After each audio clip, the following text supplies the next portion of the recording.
ang Bombo Radio Philippines. Fully digitalized. Numero 1 sa balita, komentaryo, drama at serbisyo publiko. Bombo Radio Philippines. Bombo Radio Philippines. Ang inyong number 1 at most trusted radio network in the country. Basta Radio Bombo! Oras sa Bombo Radio Iloilo, Philippine Standard Time, 56 minutos na nakaligad sa takna ng alas 11. Welcome sa pagpangalagad sa Bombo Anay Soto diri sa Diwa FM Bombo Radio Iloilo, ang flagship station sa the number 1 most trusted radio network kinakantram Bombo Radio Philippines. Adlaw kita karon sa Martes, Hunyo 18 tuig 2024 or Merkoles, Hunyo 19 tuig 2024. Sa gihapon ini mo lang mo ang kurman, Bombo Chama Blanco Hover. Ilo sa mga nagapanguna kag dalagkuan karon nga mga balita headlines. Iloilo City Traffic Management Unit Head nagpangayo sa pasaylo kay Kagawa de Martires. Bangod normal lang kuno ang iya sining tingog nga mataas. Senior citizen nagpalabot sa reklamo bangod gigin pasapasa kag do kasubong ginabalibaran sang nahibaluan nga ini ang kontrapartido matapos nga nagpangayo sa medical certificate. Sa iban pa nga mga talupang doon karon nga mga balita, mga residente sa Barangay Kalubian Haro nagakangawa sa ilang sitwasyon bangod daw kasubong nga naggamay ila siningalagyan bangod sa pagpatigayon sa proyekto sa creek. Office of the Civil Defense 6 nakahanda nga sila or ang ilang sining deployment plan kung ma-activate gid man ang Negros Island Region. DSWD Regional Office 6 wala pa sa plano na tuhoy diri. Kag sesyon subong sa Iloilo City Council daw kasubong iyang hindi madayon or madayon or hindi madayon or hindi madayon ay nanalo man o hindi takitsindiyaw naman kaisang ginsikyar kung may korom sa aton sinima kabombo hindi makita ang iban sinima konsyal kay mayara kuno sang event sa ibabaw siguro dito sa may penthouse di gakantos na to, panos na to. Ano ang mas importante? Ang sesyon o ang event sa penthouse? Check karon tanang karon sa aton siniparay nga pagpangalagad sa gihapon diri sa palatuntunan na bumbuhanay sa udto. Pagkatapos sa mga nagapon mga mainit nga balita, kaupod naman sa Bombo News Center. Yari ang masunod nga mga energy safety tips agud maging safe ang tanan. Sa tion sang bagyo, kung may anunsyo na nga storm warning, mag-charge na sa mga cellphone, emergency light, kagiban pa nga mga device, bangod mahimo nga madula ang kuryente. Likawan ang paggamit sa mga appliances kung may bagyo. Sa pagpamati sang balita, mas maayo nga magamit sa battery nga radio. Kung ginalauman ang pagbaha sa inyong lugar, mas maayo nga i-off gilayon ang main switch kag circuit breaker. Agud malikawan ang disgrasya kag pagkaguba sini. Magtipid sa paggamit sang kuryente, pinaagi sa mga masunod. Maggamit sa mga energy-efficient nga bumbilya, kaangay sang compact fluorescent bulbs ukon LED lights, imbis nga incandescent bulbs. Patsyo ng mga suga nga wala ginagamit. Tingbon ang mga bayo sa pagpamlansya. Himuon ang pagpamlansya isa lamang kabes sa isa ka semana. Buksan ang inyo bintana, agud makasunod ang preskang hangin kag silak sang adlaw sa sulod sang balay, agud malimitahan ang paggamit sang electric fan kag suga. Ang pinakadumaan na nga international business organization sa Pilipinas, amo ang Iloilo International Chamber of Commerce nga gintukod sang Ilonggo nga si Don Esteban de la Rama sadtong Ang Bombo Radio Philippines. Fully digitalized. Numero 1 sa balita, komentaryo, drama at serbisyo publiko.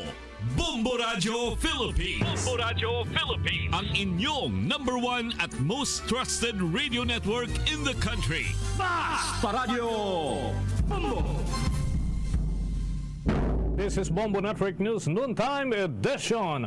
Broadcasting live at Bombo Radio Broadcast Center, Makati City, Philippines.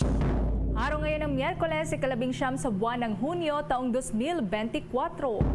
Sa ating mga headlines, Ang China wala daw karapatan na manghimasok sa legitimate operation ng Armed Forces of the Philippines sa loob ng exclusive economic zone ng bansa ayon kay Armed Forces of the Philippines Chief of Staff Bronner.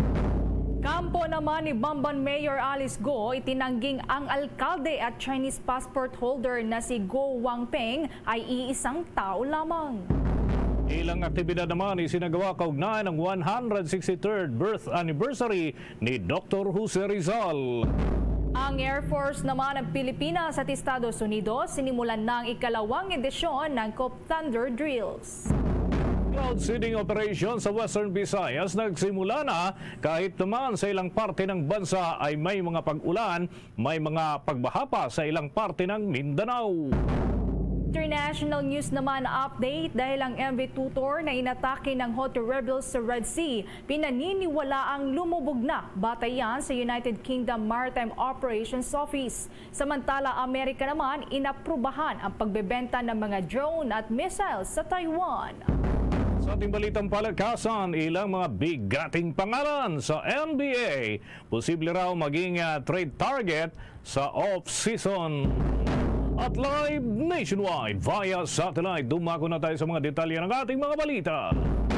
Walang karapatan ng China, partikular na ang China Coast Guard, na manghimasok sa legitimate operations ng Armed Forces of the Philippines, lalo na ito ay nasa loob ng exclusive economic zone ng ating bansa. Yan ang binigyang diin ni Armed Forces of the Philippines Chief of Staff General Romeo Bronner Jr. matapos ang isinagawang humanitarian rotation and resupply mission sa BRP Sierra Madre nitong ika-17 ng Hunyo ng taong kasalukuyan sa bahagi ng Ayungin Shoal na parte ng West Philippine Sea. Sinabi ni Bronner na ang walang ingat at agresibong pag-uugali ng China Coast Guard ay nagdulot ng pisikal na pinsala sa katawan at isang tahasan at malinaw na paglabag sa international maritime laws at sa sovereign rights ng Pilipinas. Ayon pa kay Bronner, maring kinukundi na ng Armed Forces of the Philippines ang nasabing aksyon ng China Coast Guard na hindi lamang lumalabag sa ating mga karapatan sa pandagat na usapin, kundi nagdudulot din ng malaking panganib sa katatagan ng rehiyon. Siniguro pa ni Bronner na mananatiling committed ang sandatahan lakas ng Pilipinas na mapanatili ang rule of law at makipag-ugnayan sa mga international partners upang matiyak ang peace and stability sa buong West Philippine Sea at Indo-Pacific region. Samantala sa ibang balita, itinanggi naman ng kampo ni Bamban Tarlac Mayor Alice Go ang kaugnayan ng alkalde sa Chinese passport holder na si Go Wapeng na ayon kay Senator Sherwin Gatchalian ay posibleng si Mayor Go din. Ayon nga sa abogado ni Mayor Go na si Attorney Stephen David, maraming mga tao ang may pangalan na Go Wapeng. Kaya't sa halip na hinimok nito ang senador na ipresenta sa proper forum kung mayroon itong matibay na ebidensya na iisang tao lamang ang Chinese na si Go Wapeng at Mayor Go. Sinabi din nito na mahirap sagutin ang naturang issue na tinawag niyang publicity. Kung maalala nga, ipresenta ni Senator Gatchalian nitong araw nga ng Martes ang mga record mula sa Board of Investments ng aplikasyon ng pamilya Go para sa Special Investors Resident Visa. Lumalabas sa mga dokumento na dumating sa bansa si Go Wapeng noong Enero 12 ng taong 2003 sa edad na 13 anyos pa lamang. Nakalagay na ang tunay na petsa daw ng kapanganakan nito ay noong Agosto 31 ng taong 1990. Isiniwalat din ni Senator Gatchalian na ang nakarehistrong ina ni Go Wapeng para sa naturang Special Investors Resident Visa ay si Lin Wenye na nauna na ngang pinagsospetsahan na tunay daw na ina ni Mayor Go. Sa panig naman ng alkalde, una nitong pinabulaanan ang aligasyon na ang Chinese national na si Li Wenye ang kanyang ina at iginiit na si Amelia Lial ang kanyang biological mother. Samantala, sisimula na ang paghahanap sa nawawalang Pilipino seafarer ng sakay nung cargo ship na MV Tutor doon sa bahagi ng engine room ito. Nakabase kung saan ay pinaniniwalaan na natrap yun ng atakihin ng Houthi rebels ang naturang sasakyang pandagat habang naglalayag sa Red Sea noong 12 ng Hunyo. Ayon nga kay Department of Migrant Workers Secretary Hans Leo Kakdak, nagbigay ng assurance ang may-ari ng naturang cargo ship na isasagawa ang search and rescue operation para naman sa nawawalang tripulante. Kalakip na rin ang pag-asang maiuwi ito ng buhay dito sa Pilipinas. Kaya tumanggi muna na mag-conclude ang kalihim sa posibleng sinapit ng nawawalang Filipino seafarer. Ibinahagi din ng opisyal na napuno ng tubig na may halong langis ang engine room. Ginawa nga ng Department of Migrant Workers official ang naturang pahayag matapos na kumpirmahin itong araw ng Martes ng White House ang pagkasawi ng naturang Pilipinong tripulante sa pag-atake ng Houthi rebels.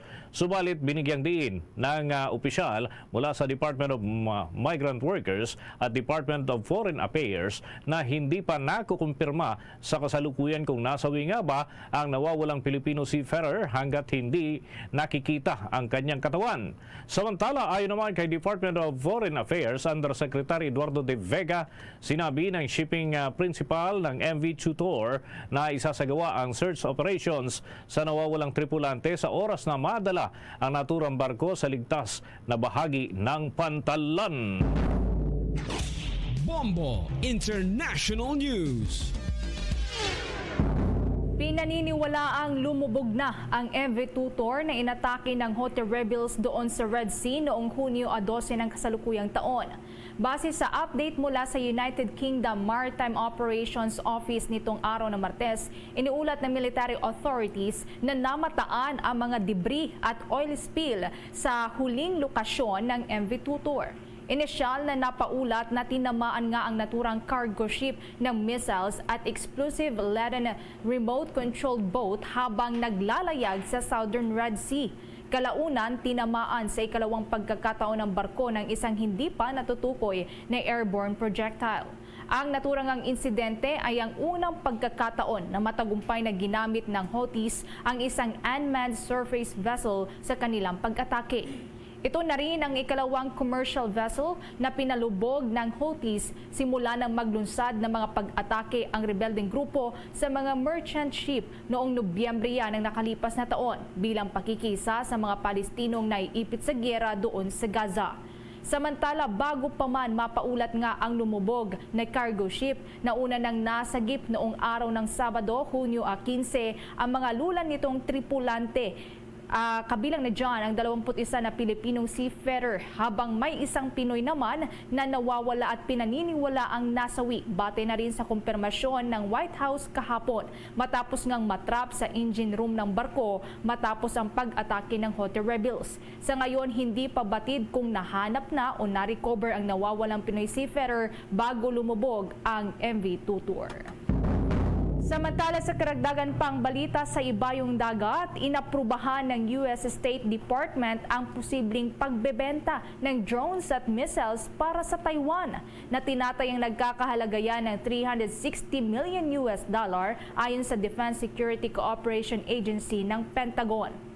Ang US nga ay nakatalian sa isang batas para sa pagbibigay ng tulong sa Taiwan para protektahan ang kanilang teritoryo sa kabila pa ng kawalan ng formal na diplomatikong ugnayan ng dalawang panig. Ang hakbang na ito ay sa gitna na rin ng pinaingting pa na military pressure ng China laban sa Taiwan. Kabilang na dyan ang paglulunsad nito ng war games sa palibot ng self-ruled island noong nakalipas na buwan matapos ngang inaugurasyon ng bagong presidente ng Taiwan na si Lai Ching-te. Samantala, sinabi naman ng Pentagon na makakatulong ang naturang arms sale para mapag-ibayo pa ang seguridad ng Taiwan at sa pagpapanatili ng political stability, military balance at pag-unlad ng ekonomiya sa rehiyon. Kabilang nga sa mga armas na posibleng ibibigay ng Estados Unidos sa Taiwan ay ang Switchblade 300 anti-personnel at anti-armor loitering munitions at kaugnay pang mga kagamitan na nagkakahalaga yan ng tinatayang $60.2 million. ang Alushoes 600MV drones at related equipment na nagkakahalaga pa ng $300 million. Samantala, mga kabombo, ngayong araw, kabi-kabilang aktibidad ang idinaos para naman gunitain ang ika-163 karawan ni Dr. Jose Rizal o Jose Protasio Rizal Mercado y Alonso Rialonda. Ipinanganak siya noong Hunyo 19, 1861 sa Calamba, Laguna. Pero mas ipinagdiriwang ang kabayanihan ni Rizal kapag sumasapit ang Disyembre 30 kada taon dahil ito ang tinaguriang Rizal Day kung saan ay ipinamalas ang kanyang martyrdom. Pero ayon nga kay Professor Xiao Chua, ito ay bahagi ng pagtingin ng mga eksperto kung saan ay mas nagniningning ang kabayanihan ni Dr. Jose Rizal dahil nga sa sinapit nito sa kamay ng mga Espanyol. Maliban naman sa Rizal Park sa lungsod ng Maynila, inalala rin ang kaarawan ni Dr. Rizal sa Daet, Camarines Norte kung saan ay matatagpuan ang First Rizal Monument na naitayo bago pa man ang rebulto na nakapwesto sa Luneta Park dyan pa rin sa lungsod ng Maynila. Samantala, may iba't ibang event din ngayong araw sa ilan pang parte ng ating bansa na naging bahagi ng buhay ni Dr. Rizal. Kabilang rito ang Dapitan City kung saan siya ay na-exile at maging sa Intramuros dyan pa rin sa lungsod ng Maynila kung saan naman siya nakulong bago pinaslang ng mga Espanyol sa pamamagitan ng firing squad. Kumuha naman po tayo ng karagdagang pag-uulat mula dyan sa Senado. Mga senador, mariing kinundina ang panibagong pag-atake ng China Coast Guard doon sa Ayungin Shoal kung saan nga nagtamo pa ng injury ang isa nating tropang Pilipino. Kaugnay niyan, may kabuang detalye si Bombo JC Galvez. Mariing kinundina ng mga senador ang panibagong pag-atake ng China Coast Guard sa kamakailang resupply mission ng Armed Forces of the Philippines sa Ayungin Shoal, kung saan nagtamo ng injury ang isang tropang Pilipino. Kinumpirma ni Colonel Cerces Trinidad, hepe ng AFP Public Affairs Office, na isang miyembro ng Philippine Navy ang malubhang nasugatan nang sadyang banggay ng China Coast Guard vessel ang mga supply boat ng AFP na nagsasagawa ng resupply mission sa Ayungin Shoal noong Lunes, Hunyo 17. Labis na ikinagalit ni Senate President Pro Tempore Jingo Estrada ang pinakabagong aksyon na ito ng CCG malapit sa Ayungin Shoal. Ayon kay Estrada, hindi katanggap-tanggap at direktang pagsuway ang ginawa ng China sa ating soberanya. Gayon din ang tahasang paglabag sa karapatan ng bansa. Sa ilalim yan ng international law, partikular ang United Nations Convention on the Law of the Sea. Gagawin anya ng gobyerno ng bansa ang lahat ng kinakailangang hakbang upang protektahan ang ating mga Pilipino at itaguyod ang ating pambansang interes.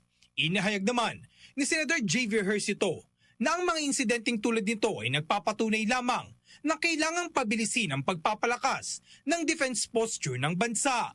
Gayunpaman, sa kabila ng patuloy na paglusob at pagsalakay ng China sa karagatan ng bansa, sinabi ni Hercito na hindi matatakot ang Pilipinas. Samantala, sinabi naman ni Senadora Grace Poe na ang pag-angkin ng China sa mga karagatan ng Pilipinas ay umabot na sa puntong nakapipinsala na sila ng barko at nakakapanakit ng mga Pilipino. Nanawagan si Poe sa mga kinaukulang ahensya ng gobyerno na mangalap ng suporta sa mga kaalyadong bansa upang matulungan tayo sa mga ganitong pag-uugali ng China na humahadlang sa pagkamit ng soberanya ng Pilipinas. Samantala, para naman kay Senate Committee on Foreign Relations Chairman Senadora Amy Marcos, hindi dapat makisali ang mga Pilipino sa gulo sa pagitan ng Amerika at China. Ang pahayag ni Marcos ay matapos ibunyag ng US ng paghila at pagrampa ng China sa isang sasakyang pandagat ng Pilipinas sa Ayungin Shoal noong Hunyo 17 ay nagdulot ng injury sa isang tropang Pilipino. Sa ngayon anya ay dapat makapanayam ang mga sangkot na Pilipino sa tunay na nangyari. Well, ang kinakailangan unang-una, alamin muna yung detalye. Kasi doon naman sa pangkat ng mga Chino, ang sabi naman nila, tayo naman daw yung in violation. Tignan natin at imbestigahan, alamin natin lahat ng video. In the meantime, interviewin natin ang mga Pilipino. Huwag kayong makikisangkot, huwag kayong masyadong naniniwala sa magkabilang panig. Alam naman natin, magkaaway ang Amerikano at ang mga Inchik, ang mga Chino. Kaya ang atin, gumawa tayo ng sariling investigasyon, kausapin natin mga Pilipino na nakasakay sa mga barko, tignan natin ang mga video at iba pang katibayan para malaman kung ano talaga ang nangyari. Kasi iba-ibang bersyon ang binibigay sa atin. Para sa Bombo Network News, ako si Bombo JC Galvez nag-uulat para sa number 1 and most trusted radio network in the country, Bombo Radio Philippines Basta Radio. Bombo! Naghatid na yan sa atin sa oras na 16 na minuto na makalipas ang alas 12 ng tanghali. Nakikisa na rin si dating Catholic Bishops Conference of the Philippines President Archbishop Socrates Villegas sa panawagang ipagbawal na ang mga Philippine offshore gaming operators dito sa Pilipinas. Sa isang pastoral letter, sinabi ni Archbishop Villegas na panahon na upang tapusin ang pogo industry sa ating bansa. Ang mga seryosong banta at panganib na dulot ng Philippine offshore gaming operators anya ay malayong mas mabigat kaysa naman sa benepisyong maaaring makuha ng ating bansa sa tuloy-tuloy nilang operasyon. Inihalimbawa pa ng Arsobispo ang sunod-sunod na mga raid na isinagawa ng mga otoridad laban sa mga ito kung saan ay natukoy anya ang lawak ng operasyon ng Philippine offshore gaming operators at scam hubs, katulad na lamang ng human trafficking, pag-torture at money laundering. Ang mga ito ay sapat ng dahilan upang hindi sila mabigyan ng proteksyon ng umiiral na batas at dapat nang ipagbawal. Kung maalala mga kabombo, sunod-sunod na operasyon ang isinagawa ng mga otoridad laban sa mga Philippine Offshore Gaming Operators Hub sa National Capital Region at Central Luzon. Ang mga pogo na ito mga kabombo o pogo hubs ay Chinese-run online gaming companies na sinilbihan ng mga customers sa pamamagitan ng online platform na kanila po naman na kliyente hindi lamang sa Pilipinas kundi sa iba pang bahagi ng daigdig. Samantala, bumalangkas na ang mga alkalde ng probinsya ng Pampanga ng isang resolusyon na maring tumututol sa presensya ng mga Philippine Offshore Gaming Operators o POGO doon sa naturang probinsya. Ayon nga kay Pampanga Governor Dennis Pineda, na suportado din ng naturang resolusyon ang target anyang provincial chapter ng League of Municipalities of the Philippines na ipagbawal ang operasyon ng Philippine Offshore Gaming Operators sa kanilang lalawigan. Isa sa bahagi ng naturang resolusyon ay ang apila para naman sa moratorium ng Philippine Offshore Gaming Operators sa probinsya hanggang sa tuluyan ng iban ang naturang mga aktibidad.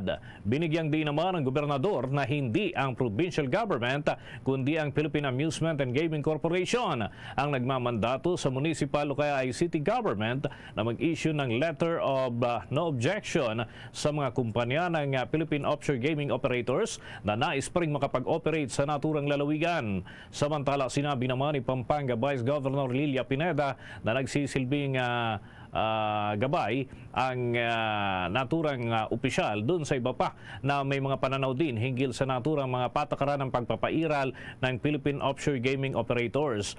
Ang hakbang anya ng mga opisyal ng Pampanga ay kasunod na rin ng isinagawang raid sa Mayporac, Pampanga noong 4 ng Hunyo ng taong kasalukuyan sa Pogo Hub na Lucky South 99 outsourcing matapos naman makatanggap ng mga impormasyon mga otoridad hinggil sa kaugnayan ng iligal na aktibidad kagaya ng sexual trafficking at naganap na mga pag-torture sa kanilang mga biktima. Marami pa tayong mga balita, susunod na. Want to know what makes Enhypen's performances so explosive? Dunkin' Choco Bang! Yeah! Explosive bawat bite kasi chocolate-coated na, Bavarian-filled pa. Explosive ang flavors kasi may 3 banging toppings na. Big Bang BTN, and Big Bang Nutty. Yeah! Kaya ang Enhypen, explosive ang bawat galaw. Nothing like Dunkin' Choco Bang! Dunkin', pasalubong ng bayan. At ngayon, sa pagpapatuloy ng iba pang pangunahing mga balita. Naglabas mga kabombo ng proklamasyon ng Malacanang na nagdedeklara na ang Hulyo at 17 at 23 o hanggang 23 bilang National Disability Rights Week. Bahagi ito ng commitment ng ating bansa sa United Nations Convention on the Rights of Persons with Disabilities. Sa 2 pahina ng proklamasyon, partikular na itong Proclamation number 597 na nilagdaan Executive Secretary Lucas Bersamin nitong Hunyo at 13, nakasaad na inatasan ni Pangulong Marcos ang Department of Social Welfare and Development at ang National Council on Disability Affairs na pangungunahan ang selebrasyon ng National Disability Rights Week. Habang ang naturang tanggapan naman ang gagawa ng mga programa, aktibidad at mga proyekto na may kaugnayan pa rin sa nasabing selebrasyon. Binigyang diin ng naturang direktibang lahat ng mga government agencies dapat ay maging instrumental dito sa naturang mga hakbang sa pagtataguyod ng karapatan ng mga may kapansanan. Kasama na yung government-owned and controlled corporation, state universities and colleges na susuporta rin sa naturang selebrasyon. Gayon din ang lahat ng local government units, non-government organizations at pati ng private sectors. Binigyan din pa ni Pangulong Marcos na ang Pilipinas ay nakatuon dito sa layunin ng naturang lupo na itaguyod ang pagprotekta at tiyakin ang ganap na pantay at pagtamasa ng lahat ng karapatang pantao ng mga pangunahing kalayaan ng lahat ng tao na may kapansanan at itaguyod din ang paggalang sa kanilang mga dignidad kaugnay pa rin ng anumang suliranin na kanilang kinakaharap. Sa iba pang balita, sinimula na ng Philippine Air Force ang katuwang ang Estados Unidos yung ikalawang edisyon ng Cope Thunder exercise dyan sa Clark Base, Clark Air Base sa Mabalacat, Pampanga. Ayon nga kay Philippine Air Force spokesperson Maria Consuelo Castillo, mga kabombo, ay tinatayang nasa 1,000 Philippine Air Force personnel ang kalahok sa naturang pagsasanay na sa sentro naman sa palitan ng expertise sa pagpaplano at maging sa execution ng iba't ibang military missions kasama ng kanilang counterparts mula sa Estados Unidos, lalo dun sa Pacific Air Force. Magtatagal ang joint drills para naman sa Cope Thunder 2024-2 sa Hunyo 28 ng kasalukuyang taon. Ay nga kay Colonel Castillo, layunin ang naturang pagsasanay na maitaguyod ang interoperability ng sandatang lakas ng ating bansa may kinalaman sa pagsasanay sa pagsasagawa ng air at ground operations.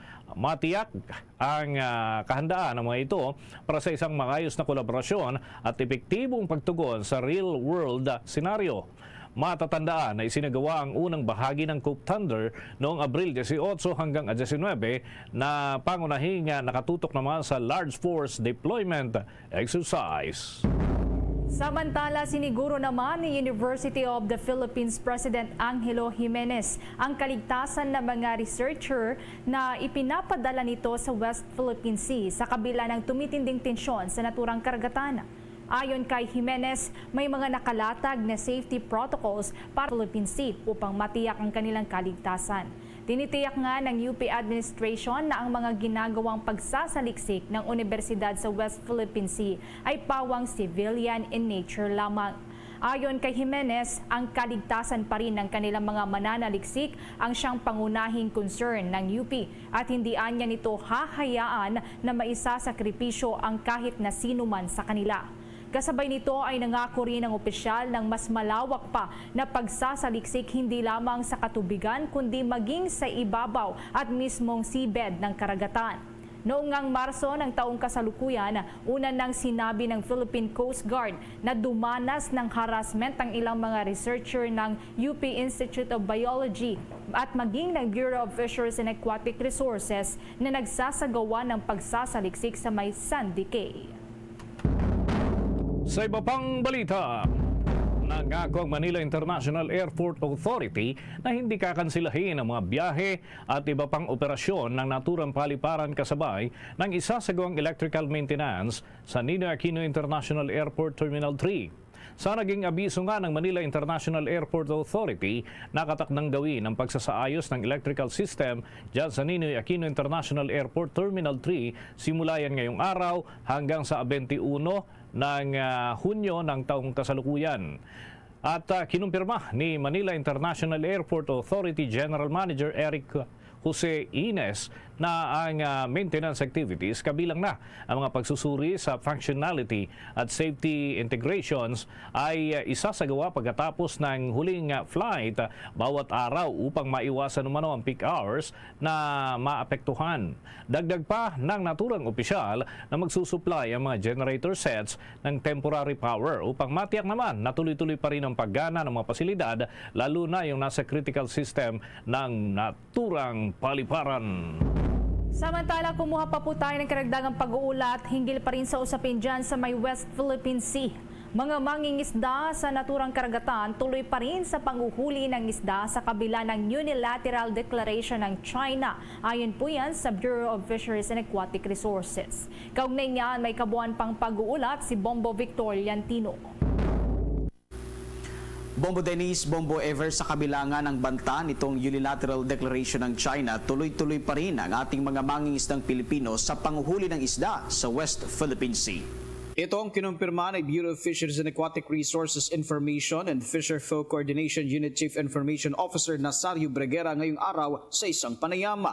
Ayon kay Breguera, ang bagong maritime regulation ng China ay hindi makaapekto sa volume ng mga isda na nahuhuli sa West Philippine Sea. Hindi rin aniya kinikilala ng Pilipinas ang unilateral declaration ng China na malinaw na wala namang matibay na batayan. Sa ilalim ng naturang regulasyon ng China, huhulihin nito nang walang paglilitis ang sinumang banyagang papasok sa lugar na kanila namang pilit na inaangkin. Alam naman po natin na nag-commit na talaga dyan ang AFP, ang Philippine Coast Guard, na ibibigay nila ang mga nararapat na proteksyon para po sa ating mga mangisda dyan po sa West Philippine Sea. Sa ngayon, wala pa po kaming hawak na impormasyon na nagkaroon ng insidente patungkol dito sa sinasabi ng China na pag-aaresto sa mga Pilipino dyan sa West Philippine Sea na hindi po natin kinakilala unang-una dahil ang West Philippine Sea po ay katubigang sakop ng Pilipinas bilang bahagi po ng ating exclusive economic zone. Samantala, kinumpirma naman ni Breguera na hanggang sa ngayon ay wala pa silang natatanggap na ulat na may mga Pilipinong mangingisda ang dinakip ng China matapos na itupad nito ang kanilang sariling regulasyon. Sa sandaling gawin ito ng China aniya, malinaw na paglabag ito sa international law. Batay sa datos, tumaas pa nga ang huling isda ng Pilipinas noong nakalipas na taon sa 4-year high na higit 200,000 metric tons. Mas mataas ito ng halos 15% mula sa kabuang 175,784.73 metric tons na naitalang huli ng isda noong 2022. Ito'y sa kabila pa rin yan ng lumalalang tensyon sa pagitan ng dalawang bansa sa naturang karagatan. Para sa Bombo Network News, Bombo Victor Liantino nag-uulat para sa number 1 and most trusted radio network in the country, Bombo Radio Philippines. Basta Radio, Bombo! Naghatid na yan sa atin sa oras ng 28 minuto na makalipas ang alas 12 ng tanghali. Pinag-aaralan na ng National Food Authority ang pagtigil sa rebagging o kaya ay pagpapalit ng sako doon sa mga palay na binibili mula sa mga magsasaka. Ayon kay Acting Administrator Larry Lacson, ito ay upang makatipid ang naturang ahensya ng mas malaki pang pondo. Paliwanag ni Lacson na kung bumibili ang National Food Authority ng palay mula sa mga magsasaka, inililipat nila mga sako ng mga ito doon sa kanilang lalagyan bago tuluyang dalhin sa mga bodega. Ayon pa kay Lacson, ang bawat sako ng National Food Authority ay tinatayang nagkakahalaga ng 13 pesos. At dahil nga sa umaabot sa 10 milyong piso o 10 milyong piraso na mga sako ang binibili ng National Food Authority kada taon, ay maaari niyang makatipid ng malaki ang kanilang ahensya hinggil naman sa naturang pagbabago at aabot yan sa 130 million pesos. Para sa logistic cost at iba pang costing na kanilang tinutukoy, tinatayang makakatipid ang kanilang tanggapan ng 30 pesos kada sako. Sa ilalim nito ay maaaring makatipid din ang mga ahensya o ang kanilang ahensya ng 300 million pesos sa kabuuan. Kung susumahin, maaari niyang makatipid ang National Food Authority ng hanggang kalahating bilyong piso na pondo para naman sa mas malaking volume. Sa kasalukuyan kasi ay nasa huling bahagi na ang National Food Authority sa isasagawang pag-aaral sa naturang mga inisyatiba. Samantala, agad namang ipinagutos ni Philippine Coast Guard Commandant Admiral Ronnie Hill Gaban ang investigasyon laban sa isa nitong personnel na hinuli ng pulisya dahil sa panunutok o pagpapaputok ng baril. Una na ngang iniulat ng Manila Police District kahapon na nahuli si apprentice Seaman Christopher Busilan dahil yan sa umano'y pagpapaputok ng baril habang nakikipag-inuman ito kasama ang grupo ng mga kalalakihan sa may lungsod ng Maynila. Batay nga sa ulat ng pulisya na unang itinanggi ni Busilan na nagpaputok siya ng baril, ngunit kinalaunan ay inamin na rin umano nito. Nakuhanan din siya ng isang revolver na mayroong 2 bala. Ayon pa kay Admiral Gavan, isang administrative investigation ang agad na isinagawa ng Coast Guard Inspector General at Internal Affairs Service laban kay Busilan. Ito ay maliban pa anya sa investigasyon na isinagawa ng Philippine National Police dahil sa kaniyang kaso. Kung mapapatunayang guilty, sinabi ni Philippine Coast Guard Chief Gavan na papatawan ang 27 anyos na suspect ng dishonorable discharge from duty. Umapila naman si House Speaker Ferdinand Martin Romualdez na repasuhin ang Philippine-Japan Economic Agreement upang mabawasan kung hindi man tuluyang maalis yung taripa na ipinapataw sa mga produktong agrikultura ng Pilipinas na ibinebenta doon sa bahagi ng Japan. Ginawa ng leader ng Kamara ang naturang apila sa kanyang pakikipagpulong sa mga mambabatas ng Japan na bahagi naman ng Philippines-Japan Parliamentary o Parliaments Friendship Society na pinangungunahan ng chairman nito na si Hiroshi Murayama. Isang miyembro ng House of Councilors National Diet na isinagawa nga sa Parliamentary Building ng Japan. Noon po itong araw ng Martes at umaasa si Speaker Romualdez na ang gagawing pagripaso ay magpapaganda sa termino at mga kasunduan, yung mga deal kaugnay sa mga produktong agrikultural ng Pilipinas, partikular na ang saging at iba pa. Sinabi nga ng pinuno ng Kamara na bumaba ang market share ng saging ng Pilipinas patungo ng Japan mula sa 80% ay bumaba ito sa 78% na lamang. Nais ng Pilipinas na maparami pa ang mga produktong agrikultural ng ating bansa na may bibenta sa Japan na isa sa pinakamalaking importer ng agricultural products sa mundo. Ang target ay makapag-export ang Pilipinas sa bansang Japan ng isda at tropical fruits kagaya ng pinya, avocado, mangga, durian, mangosteen at maging okra.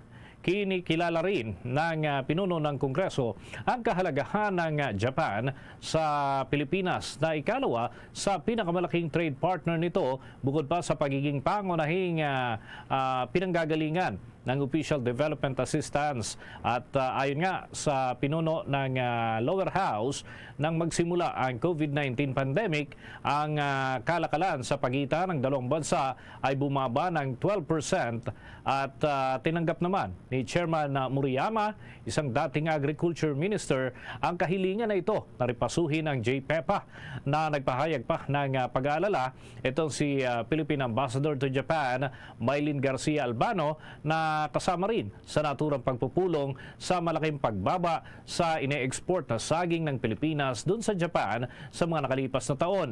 Ayon kay Chairman Murayama, ang pagtugon sa mga hamong ito ay posibleng mas maging competitive ang saging ng Pilipinas sa merkado dun sa Japan. Bagamat ang Pilipinas at Japan ay bahagi naman ng Regional Comprehensive Economic Partnership o itong JPEPA mga kabombo ay nakikita na mas epektibo na plataforma upang tugunan ang naturang isyong pangkalakalan sa pagitan ng dalawang bansa. Ang panawagan ni Speaker Romualdez na repasuhin ang naturang kasunduan sa pagbisita nga niya dun sa Tokyo ay isa umanong pagpapakita ng seryosong gustong suporta nito upang mapalago pa ang lokal na sektor ng agrikultura at mapalakas din ang pakikipagkalakalan ng Pilipinas sa Japan. Kumpiyansa naman ang pinuno ng Kongreso na ito, mga kabombo, ay maaaring magresulta ng mas malawak pa na kalakalan at yan ay inaasahan na may mga development pang ilalabas sa pagitan ng Pilipinas, Japan at Amerika kagaya ng naitala noong buwan ng Abril. Samantala, sa iba pang balita, Bombo Ever. Nag-unload ang Department of Social Welfare and Development doon sa Eastern Visayas nang hindi bababa sa 50,000 na family food packs. Ito ay isinagawa ng ahensya bilang paghahanda sa posibleng pagdating ng La Nina phenomenon. Ngayong unti-unti na ngang nararamdaman ang tag-ulan dito sa ating bansa. Iginiit din ng Department of Social Welfare and Development ang nasabing paghahanda ay hindi lamang para sa tag-ulan kundi pati na rin yan sa iba pang mga emergency na maaring tumama sa kanilang rehiyon. Ito raw ang estratehiya nila upang kaagad na matugunan ang pangangailangan ng bawat mamamayan o pamilya anumang oras ng sakuna. Sa ngayon ay aabot daw sa 100,000 ang kabuang bilang ng family food packs na nakatakdang i-stockpile sa iba't ibang preposition sites doon sa nasabing rehiyon. Bombo Sports News. Kasunod ang pagtatapos ng NBA Finals sa tuluyang pagpasok ng off-season, lumulutang naman ang ilang bigating mga pangalan na posible umanong maging trade candidate. Kabilang na sa mga ito ay ang mga NBA players na nagsilbing star sa kanilang kupunan. Kinabibilangan ito ni Jimmy Butler ng Miami Heat, Trae Young ng Atlanta Hawks at si Darius Garland ng Cavaliers. Maging si Brandon Ingram ng Pelicans at DeJounte Murray ng Atlanta Hawks. Ayon naman sa ilang mga NBA analyst, maaari ding maging paksa doon sa trade ang big man ng Minnesota Timberwolves na si Karl Anthony Towns at shooter ng Nuggets na si Michael Porter Jr., Cavalier star na si Donovan Mitchell at Nets Ironman Mikal Bridges at ganoon din si Cavs center Jarrett Allen. Ayon nga sa mga analyst, bagaman katatapos lamang ng finals ay may mga paggalaw na sa bawat team. Samantala, magsisimula naman ang free agency para sa mga players sa Hulyo 6 ng taong kasalukuyan. Oras po yan sa Estados Unidos kung saan maaari na makapasok ang mga free agents doon sa mga team na kanilang gugustuhin at pipili din naman sa kanila. Opisyal na rin magsisimula sa araw na ito, mga kabombo, ang NBA trade. Magsisimula naman ang NBA 2024 to 2025 regular season sa October 22 at yan ay inaabangan, mga kabombo, lalo na sa mundo ng palakasan. Sa dagdag pang balita, tuloy na ang bakbakan sa pagitan ni Jared the Monkey God Brooks at Gustavo El Gladiator Ballard sa Agosto 23 naman ng taong kasalukuyan. Gaganapin ang laban sa pagitan ng dalawa doon sa Bangkok, Thailand. Ang naturang sagupaan kasunod na rin ng hindi magandang pagtatapos sa naging laban ni Brooks ay dito kay Filipino mixed martial artist at fighter Joshua Pasio noong Marso ng taong kasalukuyan, kung saan ay na-disqualify siya dahil naman sa ginawang head slam kay Pasio. Dahil nga sa naturang laban, ibinigay ng One Championship ang strawweight belt. Sa magiging bakbakan naman ni Brooks at Ballard ay paglalabanan ng interim straw belt para naman sa naturang sagupaan. Sa kasalukuyan, si Ballard, mga kabombo, ay may 4-win streak kung saan ang kanyang huling laban ay naitala noong Enero ng taong kasalukuyan. Hawak naman ni Brooks ang record na 13 wins at 2 losses, mga kabombo. Pangbalita, puspusan na ang pagsasanay ng mga tauhan ng Department of Foreign Affairs na siyang tutulong para yan sa pagpapatakbo ng halalan para sa ibang bansa yan sa taong 2025, kasama na ang internet voting. Ayon nga kay Commission on Election Chairman George Erwin Garcia, malaki ang kanilang pasasalamat sa mga tauhan ng DFA dahil sa malaking papel ng mga ito para maging maayos ang pagdaraos ng eleksyon. Maging sa mga paaralan din ay sinisimulan na ng poll body ang Voters Education Campaign. Para nga kay Chairman Garcia, mahalaga daw na mapukaw ang interes ng mga kabataan na makilahok sa eleksyon. Lalo't gagamit na naman tayo ng makabagong uri ng mga makina mula yan sa South Korean firm na Miro System. Maging sa iba pang lugar ay nakahanay ang roadshow ng komisyon para yan sa mas epektibo pang kaalaman ng taong bayan. Kasabay nito ay nagpapatuloy din ang voters registration na tatagal pa hanggang sa Setyembre yan ng taong kasalukuyan. Dapat tayo ng karagdagang report mula sa ating mga kasamahan. Ito mga nagpapanggap na enforcer ng Metropolitan Manila Development Authority ay puspusan ng pinaghahanap po ng mga otoridad at may pabuya para dun sa makakaturo nitong mga nagpapanggap ng mga enforcer na ito. Alamin natin sa ulat ni Bombo Joanna Martinez. Nakahandang magbigay ng pabuya ang Metropolitan Manila Development Authority upang matukoy ang pagkakakilanlan ng lalaking nagpapanggap na enforcer at nang-e-extort ng pera sa ating mga motorista. Ang nasabing lalaki kasi ay nagpakilala bilang isang empleyado ng MMDA sa kanyang hinuhuli at dito raw ay tinitikitan sila ng 2,000 piso dahil beating the red light umano ang kanilang sasakyan. Nagduda naman ang nagmamaneho ng sasakyan dahil walang plaka ang motor ng nasabing lalaki at hindi rin ito naka-uniforme. Ngunit nang hanapan siya ng ID bilang katibayan na siya nga ay enforcer, tila nagbingi-bingihan ito at sinabing huwag daw siyang kuhanan ng video dahil bawal sa kanila iyon. Bukod dito, agad naman daw itong humirit at sinabing warning na lamang daw iyon. Dahil nakuhanan ng video ay kaagad ding bineripika ito ng ahensya at napag-alaman na hindi ito kabilang sa kanilang hanay. Kaya naman nanawagan si Metropolitan Manila Development Authority Acting Chairman Romando Don Artes sa publiko na handa siyang magbigay ng pabuya sa unang makakapagbigay ng pangalan at tirahan ng nasabing nagpapanggap na lalaki. Kaya po ako ay nananawagan sa ating po mga kababayan. Ipopost po namin itong picture na ito at video sa aming social media page.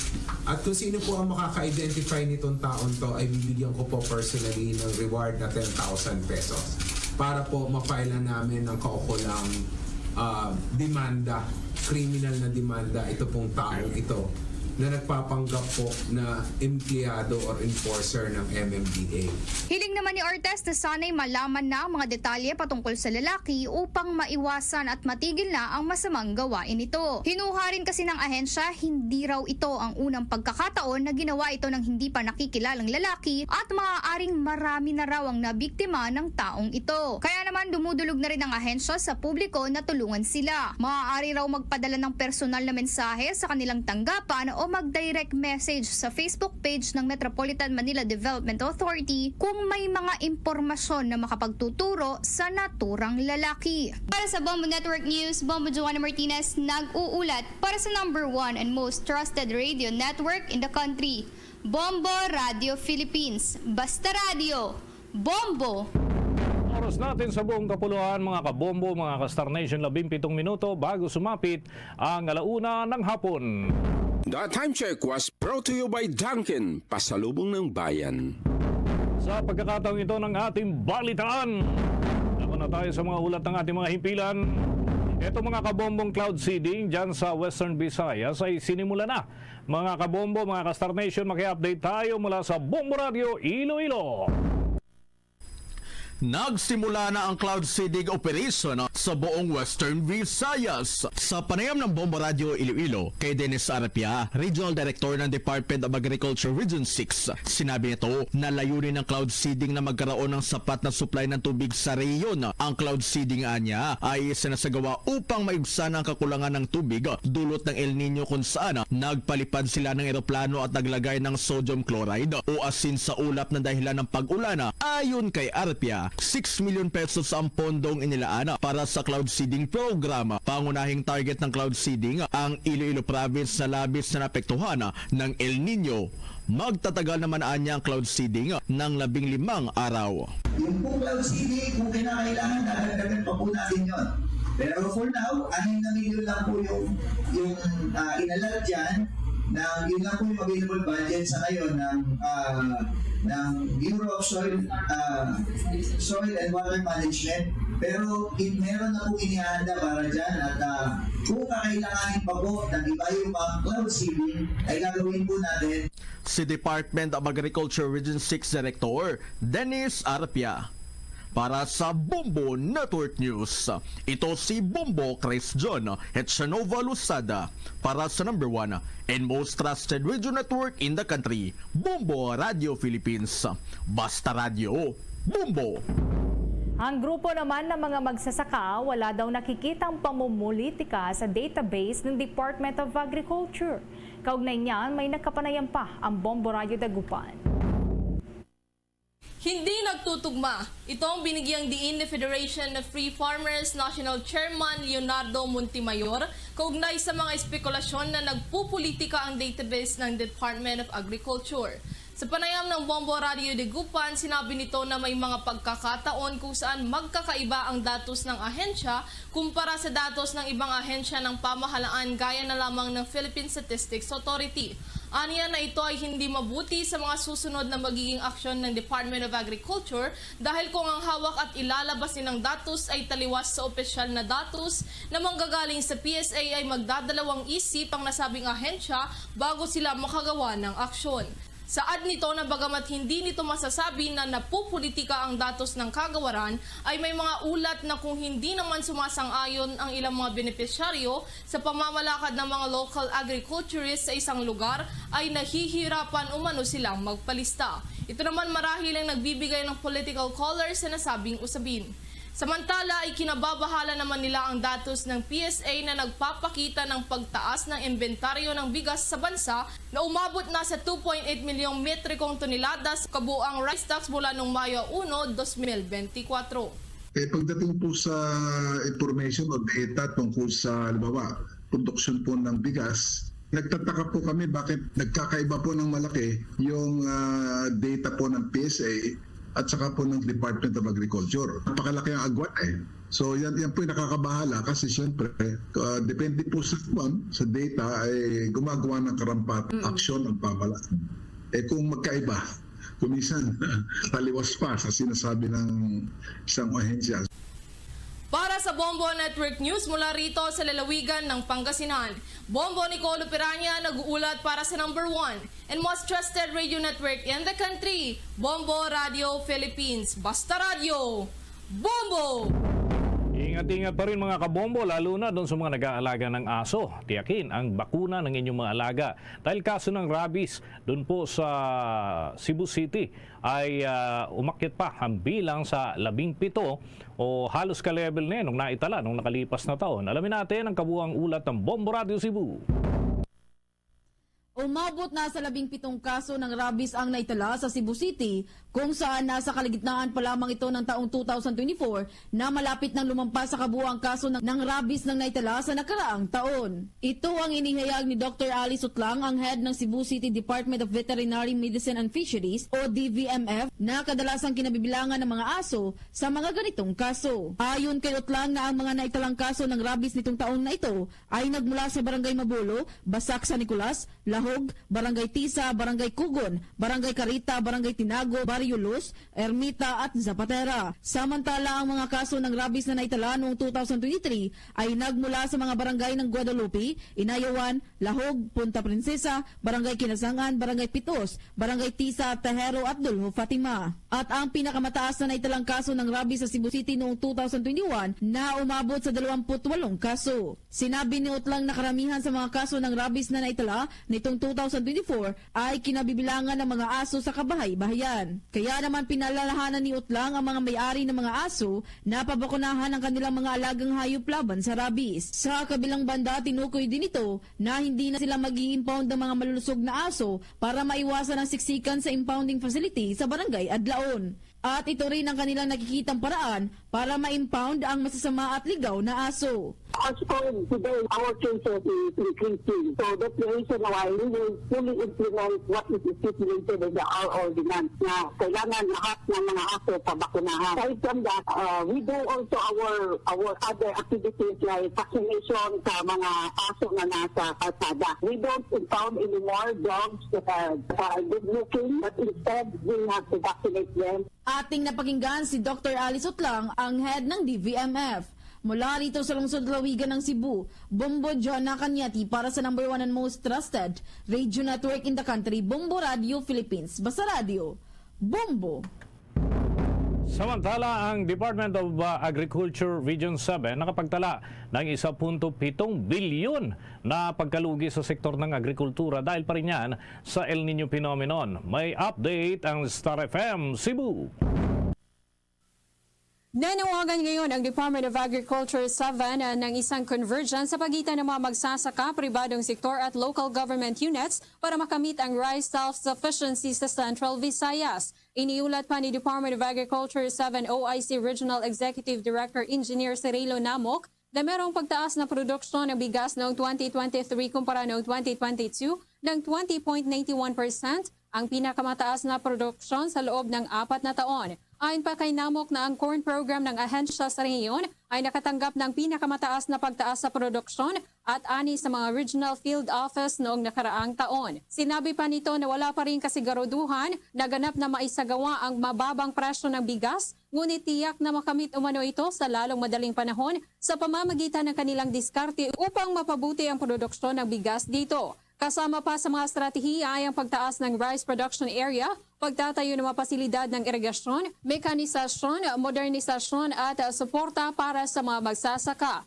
Binigyang din pa nito na sa tulong ng mga municipal at provincial technicians, katuwang ang mga magsasaka, LGUs at iba pang stakeholders ay makakamit ang pangunahing layunin tulad ng pagtaas ng produksyon at kita ng mga magsasaka. The municipal and regional and provincial level counterpart technician, municipal agriculture as well as provincial technician para ma-implement natin mga program, project and activities para ma-attain yung objective in increasing production as well as increase farmers' income. We all know that sufficiency, convergence, collaboration, and coordination between farmers, private sector, and local government unit because it's a whole of government approach. Samantala, iniulat ng Department of Agriculture 7 ang pagkalugi ng humigit kumulang 1.7 billion pesos sa mga pananim at hayop sa buong rehiyon dulot ng epekto ng El Nino phenomenon. Ang mga high-value crops ang nakaranas ng pinakamalaking pagkalugi sa 1.5 billion pesos, habang nasa 139 million pesos ang pinsala ng mga pananim na palay, 105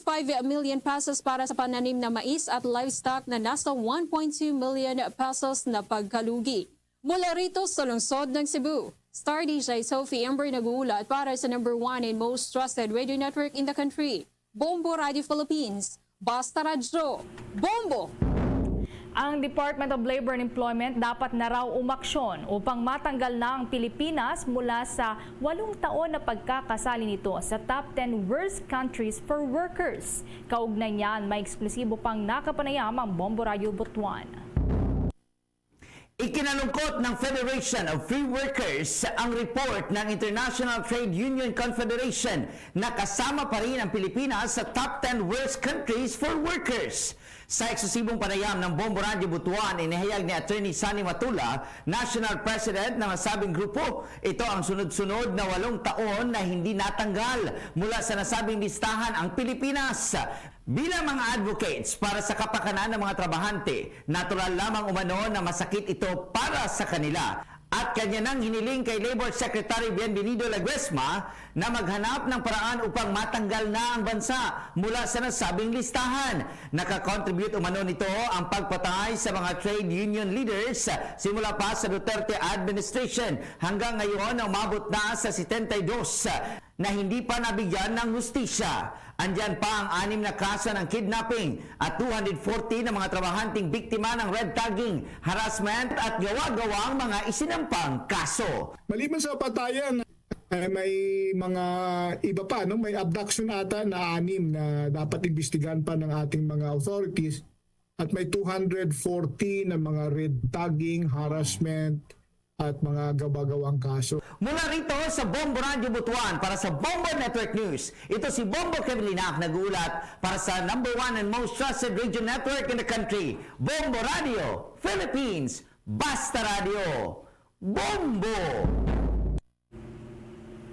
International News. Ang Thailand ang kauna-unahang bansa sa Southeast Asia na isinaligal ang same-sex marriage. Kaugnay niyan, kumuha pa tayo ng pag-uulat mula sa Star FM Iloilo. Inaprubahan na ng Senado ng Thailand ang Marriage Equality Bill nitong Martes lamang, Hunyo 18 taong 2024, kung saan ito na ang kauna-unahang bansa na iniligal ang same-sex marriage. Tinawag naman ang mga taga-suporta ng isang monumental step forward para sa mga karapatan ng LGBTQ+.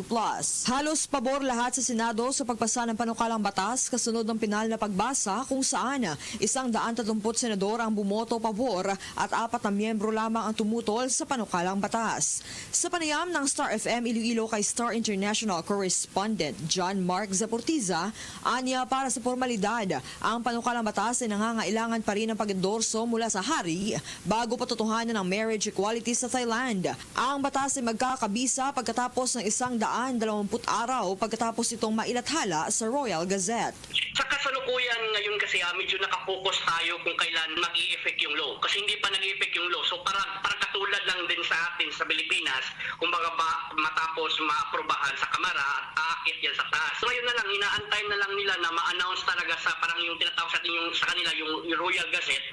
Pag na-announce na kasi doon, 120 days, mag-i-effect na yung laws na yun. Ang resulta ng boto ay nangangahulugan na ang Thailand ay magiging pangatlong lugar lamang sa Asia na magbibigay daan sa marriage equality, kasunod ng Taiwan na nag-legalize ng same-sex marriage noong 2019 at Nepal noong taong 2023. Para sa Bombo Network News, ito po si Star DJ Jerry nag-uulat para sa the #1 and most trusted radio network in the country, Bombo Radio Philippines. Basta Radio Bombo! Mga kabombo, mga ka-Star Nation, ugaliin lamang ang tuloy-tuloy na pagsubaybay sa mga programa ng Bombo Radio Philippines. At yan ay matutunghayan sa pamamagitan ng ating Bombo mobile application. Kahit bumabiyahe ka, pwede mga kabombo. Dahil maaari namang i-download sa ating mga smartphones ang Bombo mobile application. At presto, pwede na po kayong makapakinig ng mga update galing sa mga himpilan ng Bombo Radio Philippines sa 31 fully digitalized stations ng Bombo Radio Philippines. And of course, sa ating YouTube channel, pwede po ninyong matunghayan ang inyong mga paboritong programa ng Bombo Radio Philippines. Sa Facebook Live naman, mga kabombo, mga ka-Star Nation, dyan sa parte ng Visayas region, ay maaari po ninyong matunghayan, lalo na kung ay ibig po ninyo mga Ilonggo-speaking programs, ay pwede po dyan sa Bombo Radio Iloilo, Bombo Radio Bacolod at Bombo Radio Rojas. Yung mga Cebuano-speaking naman, nariyan po ang Bombo Radio Cebu. Yung mga Akyanon, Bombo Radio Kalibo, at sa mga Waray, Bombo Radio Tacloban.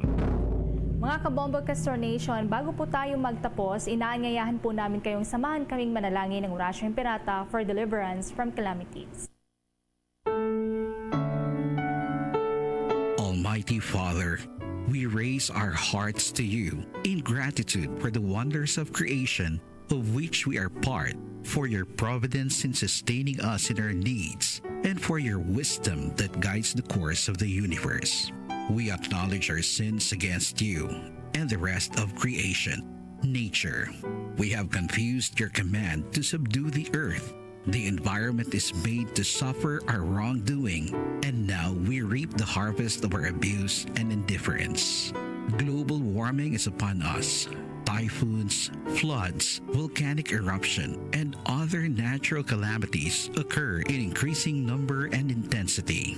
We turn to you, our loving Father, and beg forgiveness for our sins. We ask that we, our loved ones, and our hard-earned possessions be spared from the threat of calamities, natural and man-made. We beseech you to inspire us all to grow into responsible stewards of your creation and generous neighbors to those in need.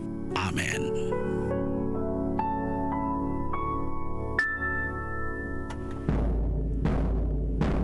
Luzon, Visayas at Mindanao. Yan ang kalipunan ng ating mga balita para sa pang-tanghaling edisyon ng Bombo Network News. Mula sa Bombo News Center para sa number 1 and most trusted radio network in the country, Bombo Radio Philippines. Basta Radio, Bombo!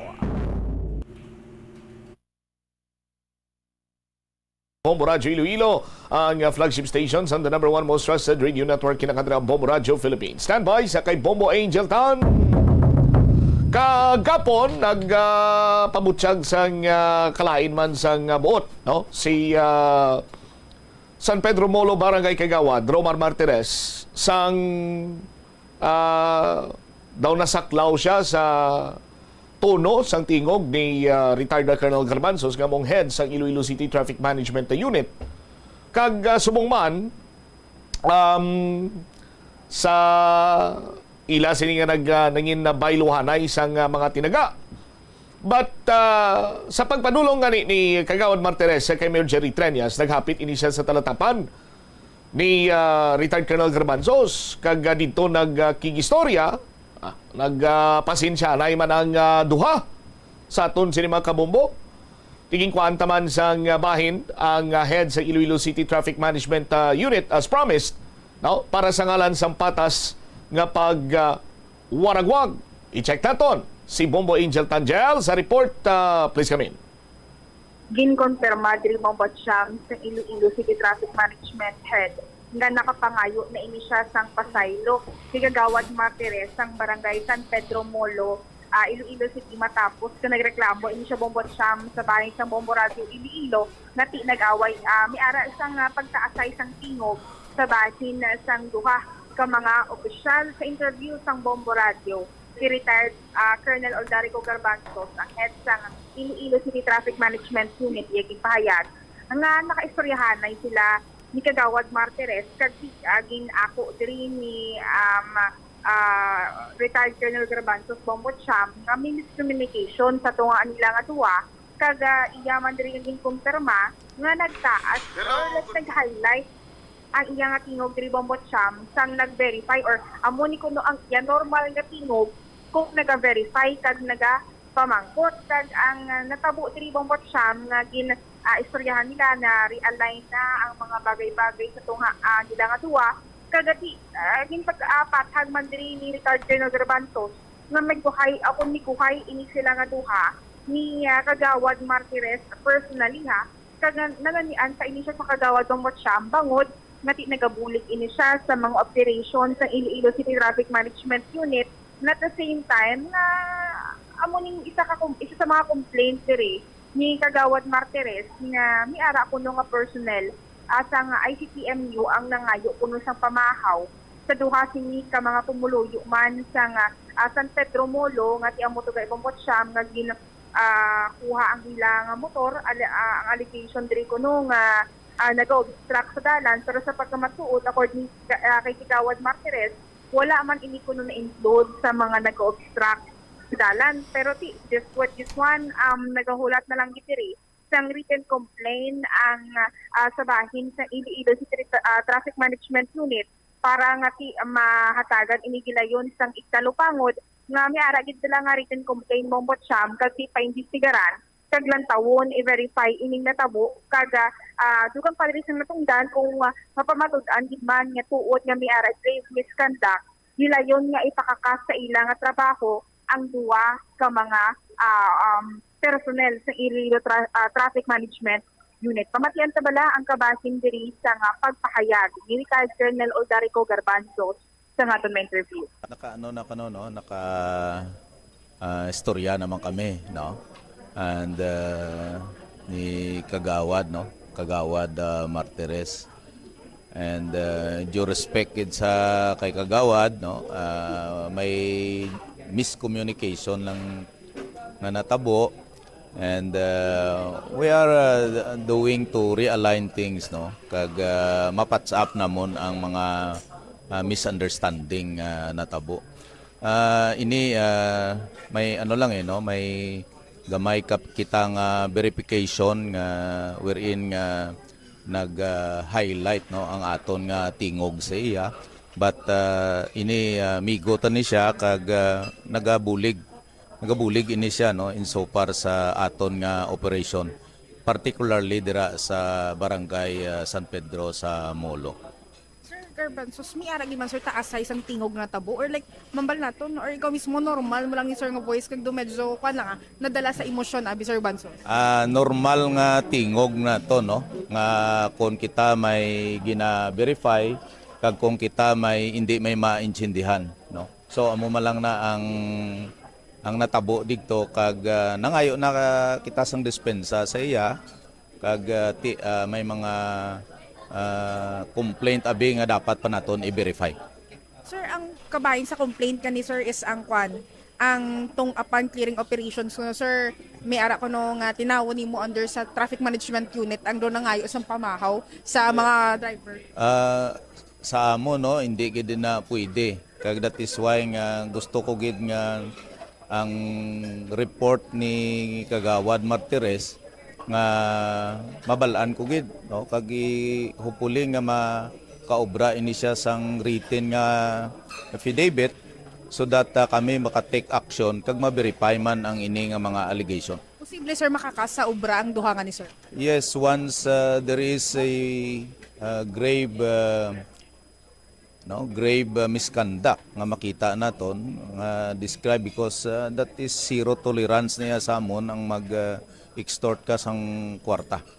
No? So kung ma-prove naton ina, well then ma-recommend kami for termination. Or like nakahatag, nagbisita si Kagawad Martires sa opisina ni Mayor Jerry Treñas regarding sa iyang complaint sa natabo. Sir, naka-message na sa imo si Mayor and ano sining lihok ni mo abi Sir Garbanzos? Wala pa man ka message si Mayor ni sa akon pero ako ya will patch up things and insofar sa investigation we will start with the investigation no. I'll be waiting because ang amon istorya 9 i-submit nila ang ini nga mga affidavit kag ini tanawon namon kag ipasabat man namon ini sa amon nga mga personnel. Bombot siyam na batian sang mga kabombo naton si retired Colonel Oldarico Garbanzos ang head sa Iloilo City Traffic Management Unit. All right. Now, ang isa na lang kahulusayon may kantanan sa duha ka mga traffic enforcer nga allegedly nagpangayo sang inog pamahaw, isa ka 100 pesos kay isa ka 200 pesos sa Bombo Angel. Oo, ti amo nang do nakatalanan ni subong adlaw bang batsyam no or ginapaabot diri ni retired Colonel Garbanzos nga mabaton ang written complaint halin sa panig or sa bahin abi ni Kagawad Martires nga formal nga reklamo nila nga nakasulat ang pangalan anong insidente kag pirmado may kumbaga bangwatsam at least mag-amo ng plastada may record na nadaan and may ara alihok para sa move nga investigation sa duha ka mga personnel nga ginapasuni amo to gani na ngayo sa pamahaw 300 pesos in total sa mga kabombo naton. All right. Kagbong batsyam no subong adlaw diri sa bahin sa Iloilo City Council makapila ni ka beses na nagpatawag or dugin chekyara sang majority floor leader ining quorum sang mga konsihal bangod hindi ni sila makapadayon sa sesyon kay nagakulang ang numero sang konsihal nga ara sa sulod sang Iloilo City Council bombot siyam. Kaga so far kung sila dapat sang attendance kumpleto in sila tanan pero pag in the middle sang mga pagpasara sang ordinansa resolution man abi nga ti mambal naton ongoing ang session ang nagakatabo diri nagagwa masulod ang mga konsihal bangod man akuan man diri sa information naton ni ara ako no event ang mga SK chairman dito sa may 8th floor sa may penthouse Balabang Batsyam at no may ara sila gathering kaga nakita naman naton sa Facebook post sang page ni Mayor Jerry Treñas nga ara gid man gali dito ang mga chairperson sang akon SK chairperson rason nga ti ito abi nagabisita ang iba nga mga konsihal pero ti napadayon sa gihapon ining sesyon bangod majority sila ara sa City Council pero ti iban kuno nagaburo bisita lang to Bombot Siyam kag ti magbalik man kilayon para sa sesyon. Anong events ang mga konsihal? ang mga konsehal, mga chairman? Do ang sa post diri ni Mayor Jerry Treñas Bombot Siam do pag-vouch ni siya sang support sa team ni asang alkalde Abe at the same time kit anaton diri kalabanan sa ila nagasuksok diri sang do t-shirt nga gin-provide sang team sang alkalde kag may pangalan ini siya ni Miss Raysa Treñas. So aga diri Bombot Siam do pagpasalamat daw mo ning term diri ni Mayor Jerry Treñas pero so far hindi ta man nambal nga nagkadto lang sila sang kumbaga ila-ila lang kundi posible hindi patawag or din-organize sila Bombot Siam subong adlaw. All right. Ini si Bombo Angel Pachiliertan para sa the number 1 and most trusted radio network in the country, ang Bombo Radio Philippines. Basta Radio, Bombo. Salamat gid Bombo Angel Tan. Standby sa aton sini nga mga kabombo, no? Una kita diri banwa anay samahin karon sang pagpangayo sang depensa or dispensa ni retired na Kelner ga Oldarico Garbanzo sa kay Kagawad Romar Martires. Human as we are, hindi naton malikawan nga maabot sa tsimpo nga may baka kumiter kita sang sala sa aton siniisig ka pariyo. No? Bisan ano mo kung kaisa kahalong makakumit kagid iya sang sala. Ang pag-interpretar sa imo sinisig ka pariyo wala man iya nagapalariho sa imo sining kinandan. Tikon si retired Colonel Garbanzos mas niya ti amo lang ginayakon sining tingog. Kapin pa kung may i-verify ako nga mga information amo lang ginayang tingog ko. But on the other hand, hambalian ni Kagawad Romar Martires, niya may mga gimpangbuyan paging tinaga nga do hindi amo. But ang ginakalipay lang naton kay nagpasinsyanay sila nga duwa. Kay hindi naton luyag nga mayara sang banggianay sa mga appointed official sang city government sa mga elected official sang syudad sang Iloilo. Sa aton sinikaron niya mga kabombo, katulad abis ang isa ka barangay kagawad. Kay ti sa mga operations siya sa Iloilo City Traffic Management Unit, kinahanglan nilang cooperation sa mga barangay official. Kag mismo si Sir Garbanzos ang nagpahayag nga niya si Kagawad Romar Martires nagabuligid ini. Human as we are, nagakomit kita iya sang mga sala, pero talagsa sa malaka nga may mga tawo sinibanwa nga nagaako sang ila sini iyang kapaltahan kag nagapangayo sang dispensa. So, isa man iya siguro sa mga maayo nga karakteristik sabi ni Colonel Garbanzos ang kilala nga nakakomiter iya siya sang sala nangayo sang dispensa sa aton sinikaron iya nga mga kabombo, no? Pero tandaan naton permi nga hindi kita iya palariho magpaminsar. Hindi iya palariho nga aton sining aktwasyon, hindi palariho ang tono sa aton sining tingog. Kag siguro mo maning isa sa mga makatugas ang makabigta misunderstanding or miscommunication abi sa aton sini nga mga kauturan. That is why amo nang nagapatigig kita nga tanan sini nga mga bagay may konflikto, may diferensya, pwede gid ini kag sara nga maistoryahan. No? Para iya nga makakam up kita sang solusyon. No? So, muna, isa man sa mga ginabi-abi nato ang pag-ako nga mayara sang dispensa or mayara sang nagtaas ng tingog kaya mo nang kinandan nga tingog ni retired Colonel Garbanzos of which nga tingin pasensya man ni Kagawad na Romar Martires. Now, may kantanan sa pamahaw sa aton sini nga mga kabombo. As per information, kagapon sa interview naton kay Kagawad Romar Martires, nagpabalo ini siya sa kay retired Colonel Garbanzos nga ti, sir, amo ning sitwasyon, no? Why man ini siya nadalagid sa naga illegal park or obstruction, no? Ari lang siya sa kilid sang dalan. Kung ano bito ang ginistoryanay, basta ang bottom line nagamba si Colonel Garbanzos nga ti, okay, sige, no problem. Pero ang hambal sang traffic enforcer nga nagpatigayon sang clearing operation, sini nga kagawad, huya man ta sa iban to nga i-impound ang ila sini nga mga salakyan or mga obstruction diri abi, sinya ti dalon na lang ni namon. Dito iya sa may YMCA, dito ibutang, ikwaan nyo lang to later on. Tinakibot lang niya si kagawad sang nanugid sa iyang tagiya nga pinangayuan sila sang isa kagatos kag duha kagatos para kuno iya pamahaw. Granting for the sake of discussion sa aton sini nga mga kabumbo, klaro adto nga diskarte. Diskarte para nga makapangwarta kung sino man tong mga traffic enforcer to, no? Ngati naghambal na gani nga may hindi man sila nga ginayo ginplastar man ni kagawad Martires sa kay retired Colonel Garbanzos nga wala iniya naga-obstruct. Oh?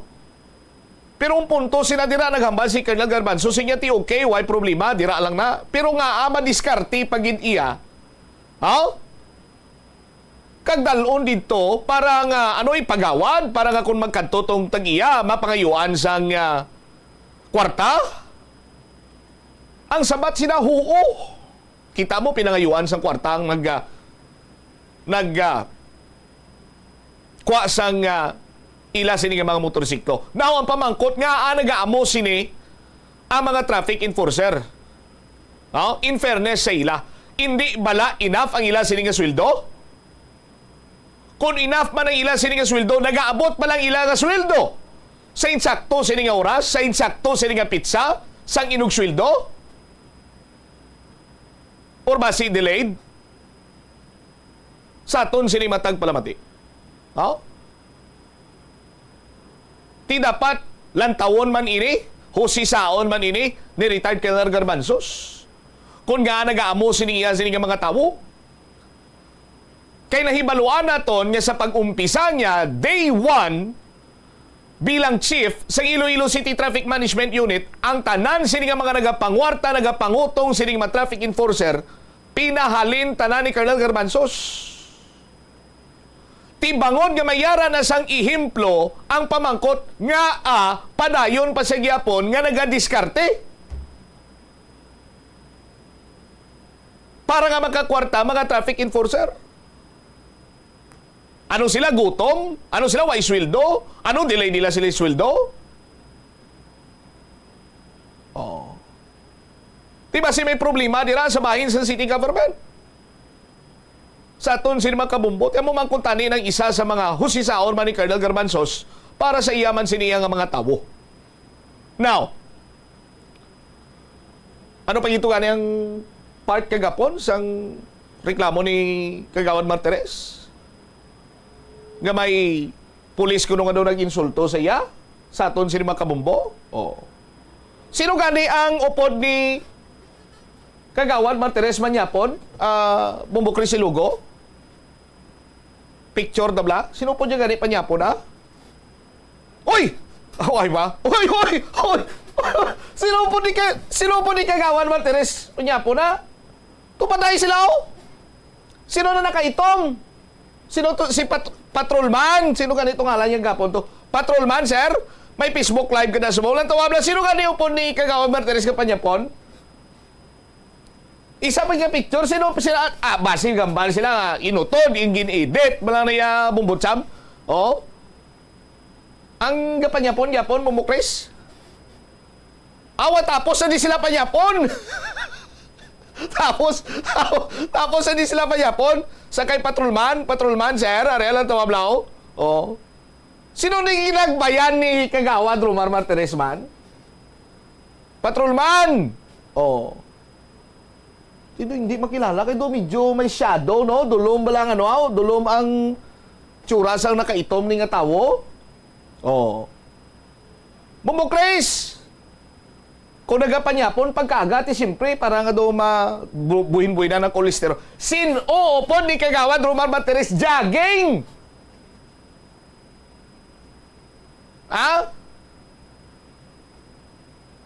Patrolman! Di na si Patrolman? Sino upon ni Kagawad Martires, jogging! My goodness. Oh. Sino na upod niya, Ninoy Dante? Lala mo na, naka-grave la raw. Upod niya jogging ni Kagawad Martires Oh. Magluwas sina! Sino ning upod ni Kagawad Martires nga nakabarong ni man? Nakabarong blue bla? Nakabarong blue? Ito, piyak. Isa ni isa. Tagalambunaw ni siya Nakabarong blue. Nan! Sus Maria Kagusip. Patrolman, sino nang gagbay kay Kagawad Martires patrolman? Oh. Sino ning Oh, ako na lang masugid sa imo. Ang gagbay na kay Kagawad Martires, amo na ang Napolcom Director subong. Oh. Sa aton sinima kabumbo. Ang upod to ni Kagawad Martires jogging. Oh. Ang upod ni Kagawad Martires jogging. Ang upod niya panyapon. Patrolman, sir. Ang upod niya panyapon. Nan. Wais ang liwan, kunti, si Police, Brigadier General Jack Wangke. Pakita ta na uniforme si Ardebla, nga upod si Kagawad Martires. Oh. Why kuya sang butsilingon patrolman kunti ang akon. Ginahat akon ko nang kilala ta pa Ninoy Dante, no? Why man kuya sang butsilingon sina dire kunti ang akon man lang siniya ginagaan ta lang ka sang hent ko nang kilala ko pa. Ginagaan ta lang ka sang hent, no? Sa aton sini nga mga kabumbo. My goodness Pero antes kita mag-commercial break, nagano-ano to yung mga konsihal, no? Sa event sa pero pagpasalamat ni Mayor Jerry Trenia sa mga SK chairperson. Sabi ko ining mga SK chairperson, yung mga non-partisan sa aton sila makabumbo, no? Kay pasalamat sa suporta. Okay, why sa question? Pero nga dapat makanto to mga konsyal. Makanto kamo ano to kay maparada naman kamusto nga kag mag-alsa-alsa sa kamot. Ano ang pasulabiyon nyo ang sesyon para sa syudad? Para nga magdihon kamo sa mga ordinansa o kung anong mga kayuhan nga mga pagsulundan dire para sa syudad sa Iloilo o kung ang pasonsyo, no? Kung ang kilala ko pa, pasonsyo. Pero ang sakto nga tinaga na fashion show, no? Pero kinakilala ko, pati mano ka mo to. Bayaan nyo yung sesyon, tapos magpinasunsyo ka mo to sa babaw. Ay, kalilintukin siya, No wonder sa aton sila makabumbo nga may mga isyo ang mga kasubo nga mga pariho nga mga konsyal na naga-inisyuanay, naginabuyanay sila sa isyo nga wala garturoon. May konsyal din nga approve without thinking. Kaya no sumong na nagkadalagan sa paminsaron sa mga konsyal na ton man, magparapasunsyo, kundi may tipon-tipon nga tawo. Para ano? Bayaan nyo yung sesyon, tapos kung ang kilala ko pa, mapasunsyo ka mo inyo dito sa babaw? Kayuan nyo gani mga konsyala, tungdi nyo mayong inyo siniyang responsibilidad kay inyo siniyang trabaho. Sa isa ka simana, kaisa lang ka mo magsisyon, tapos laban pa recess kagina, kayang iban to nagpinasunsyo sa babaw. Para ano? Para makilala ka mo ka mga chairman?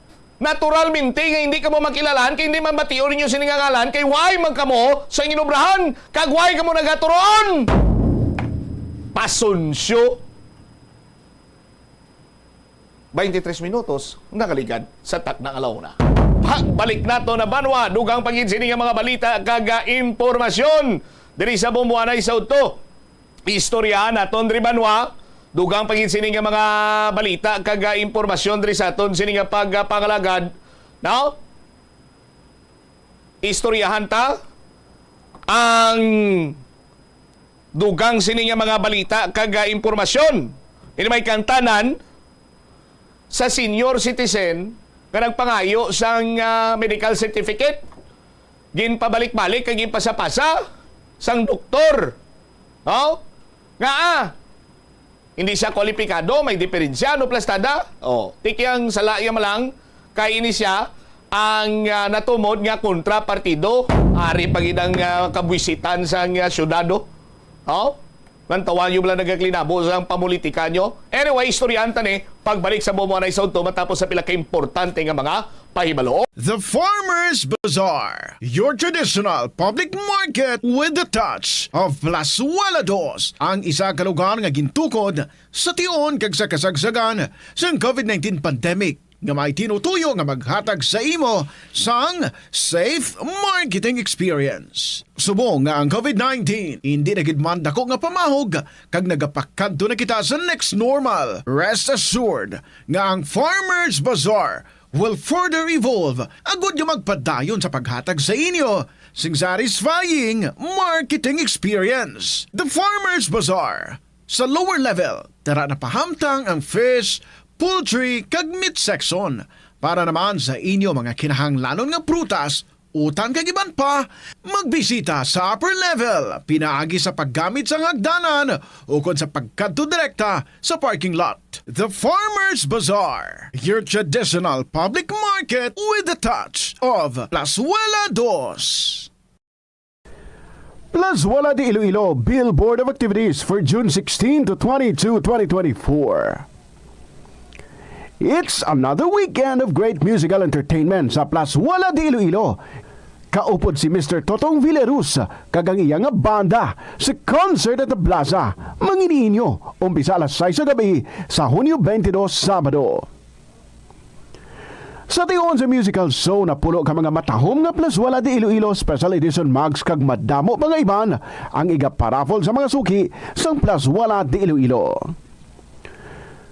Sa Hunyo 23, Domingo, ginaagdang tanan nga maging kabahin sang Eucharistic Celebration nga pagkahiwaton sa Latolda sa among adlaw, alas 11 sang aga. Sa tion sa misa, pangayo naton sa Ginoo nga ipahumuko ng tagipusoon sa mga lideres sa mga conflicting countries para madasig nga magpanumbalik ang global peace. Plazuela de Iloilo, we remain to be one with you in a common hope for a better community and a progressive country in 2024. Masami bala nga nagabiring ang imutiil? Suno kay Dr. John Hubert Pua, isa ka orthopedic surgeon, masami nga mabatyagan ang cramps sa idalom nga parte sang lawas. Apang mas delikado kung masami mo ini mabatyagan sa ibabaw nga parte sang imo lawas, kaangay sang kamot, bangod posible ini nga palatandaan sang mas malala nga balatian, kaangay sang sakit sa tagipusoon, diabetes, kag hypothyroidism. Nagpanugyan ang doktor nga ang pinaka-epektibo nga solusyon sa cramps amo ang stretching exercise tubtub madula ang pagbiring. Nagasala ka bala sa imo nga tulunan kag daw hindi ka makahibalo kung ano ang imo nga unahon? Kung magtuon ikaw, siguraduhang anay nga nakakaon ikaw sang maayo, agud nga maka-function ang imo nga utok. Kung gusto mo ang snacks, siguraduhan man nga napreparar na ini antes pa man ang imo study time. Bangod basi, mawili ikaw sa pagkuti sang imo nga pagkaon kag ma-distract ikaw sa imo nga tulunan. Siguraduhan man nga tapos na ang imo nga olobrahon sa sulod sang balay para nga makalikaw sa interruption kag para sigurado naman nga maka-relax ikaw kung matapos mo na ang pag-review. Ini nga pahanumdom ang ginadulong sa imo sang the #1 and most trusted radio network in the country, Bombo Radio Philippines. Basta Radio Bombo! Gabulig sa paglikaw sa nanuhay tuay nga balatian ang simple nga pagkaon sang citrus fruits kaangay sang pomelo nga puno sang powerful immune boosting antioxidant. Ang pomelo ang puno man sang lycopene, isa ka anti-inflammatory, anti-aging antioxidant nga nagapanami sang supat. Ang duga naman sang panit kag dahon sang pomelo ang natukiban nga makapatay sang cancer cells kag nagapalikaw sa paglapta sini sandig sa test tube studies. Kaunta sang La Paz Batchoy. Ang Iloilo ang kilala bilang home of La Paz Batchoy. Mahimo kagid nga maglibot sa Iloilo, mag-food trip, kag ikaw mismo ang maghusgar kung ano ka namit ang La Paz Batchoy. Pwede mo gid ma-enjoy ang La Paz Batchoy nga may pandesal kag puto. Butangi man sang gamay nga paminta kag patis ang sabaw. I-mix sang maayo. Kag enjoy. Kung kulang pa kag wala pa nabusog, pwede gid nga magpadugang sang sabaw. Sa kasakuon sa mga ginikanan subong, tumalagsahon na lang kamo nagaupod bisan magkaon. Apang bisan anuman kuntani nga kasakuon sang miyembro sang pamilya, hatagi gid sang oras nga kamo makaupdanay sa kalan-an o kon makalagaw kun wala sang trabaho. Kung nagaplano sa aktibidad agod nga maka-enjoy upod ang imong nga pamilya, tandaan nga ang focus nyo amo ang pag-spend sang inyo oras nga updanay kag wala dapat sang iban nga mga bagay nga ginapaminsar kaangay sang trabaho o kon homework. Pila ng imo edad? May savings ka na bala? Ang iban sa ato nagakabudlayan magkinot o kung mag-save sang kwarta. Apang paano bala iniumpisahan? I-separate ang wants kag needs. Pamangkuton ang kaugalingon kung bala kinahanglanon gid ang imo nga baklon. Kung ginakulang ka na sang kwarta, hindi ini dapat pagastuhon sa butang nga hindi man lang importante. Kung hindi ka gid makakinot, mas maayo nga buhinan mong imo expenses. Mag-set sang goal. Umpisahi ang pagpanumdum kung para sa diin o kung para sa ano ikaw nagakinot. Paano ba lamang kalikaw sa aksidente sa dalan? Yari mga tips nga dapat tandaan sa tion nga nagamaneho. Una, likawan ang masaming nga pagsaylo sang linya. Ang swerving o kung pagsaylo sang lane sa isa ka delikado nga maneuver nga masaming ginatunaan sang bunggo anay. Kung himuon ini, siguraduhon nga may bastante ang oras kag espasyo. Ikaduha, i-check ang blind spots. I-check ang mirrors kung clear ang alagyan. Magbalikid o kung maglantaw sa nagaagi sa ibang nga anggulo agod makasigurado nga maathag ang alagyan. Ang responsable nga driver ang masaming nga handa sa anuman nga aksidente. Kabahin na sang pagkaresponsable ang pagkuha sa nga insurance agod masigurado nga may peace of mind sa dalan. Ini nga pahanumdom ang ginadulong sa imo sang the #1 and most trusted radio network in the country, Bombo Radio Philippines. Basta Radio Bombo! Tanan kita mayara sang mabulig agud pakibatuan ang climate change. Magamit sang bag nga pwede magamit sang liwat-liwat agud mabuhinan ang plastic bag nga ginahaboy. Bangod ini nagatugas ang greenhouse gases. Ikaduha, hindi masumi magamit sang computer. Kung 4 ka oras lamang sa isa ka adlaw ang imo nga paggamit sang computer, makabuhing ka na sang carbon dioxide emission nga 83%. Ikatatlo, kung malapit man lang imo nga kaladuan, mas maayo nga maglakat o kung magsakay na lang sa bike. Magluwas sa makakinot ka na, mabuhinan pang polusyon nga nagatugas ang climate change. Yari ang mga tips nga dapat mo tandaan para mangin safe kag healthy ang pagkaon sa imong pamilya. Maglikaw sa tuman ka matambok, maasin, kag matamis nga mga pagkaon. Basahon sang maayo ang label sa mga balaklon kag i-check gid ang ilang nga expiration date. I-check sang maayo ang ginabakal nga karne kag isda agud makalikaw sa diarrhea kag food poisoning. Likawan naman nga magbakal sa mga unlabeled kag ginrepack nga mga pagkaon. Kung ginrepack gid man ini nga mga pagkaon, kinahanglan nga mayara sa gihapon ini sang husto nga label information. Ini nga pahanumdom ang ginadulong sa imo sang the #1 and most trusted radio network in the country, Bombo Radio Philippines. Basta Radio Bombo! May kilala ka bala nga mga bata nga mahilig sa video games? Nagausik bala ini sang inoras sa paghampang sang iya ginakaadikan nga games. Isa ka pagtuon sang American Academy of Pediatrics ang nagapahayag ngang sobra-sobra o kun inoras nga pagtener sa paghampang sang video games ang makadulot sang depresyon, anxiety kag manubo nga grade sa eskwelahan. Suno sa mga eksperto, Tay 2 minutos na kaligad sa takda nga launa balik diri sa pagpangalagad sa nga Bombo Hanay sa Udto sa DYFM Bombo Radio Iloilo. Standby kay Bombo Sol Binyas. Isag ka senior citizen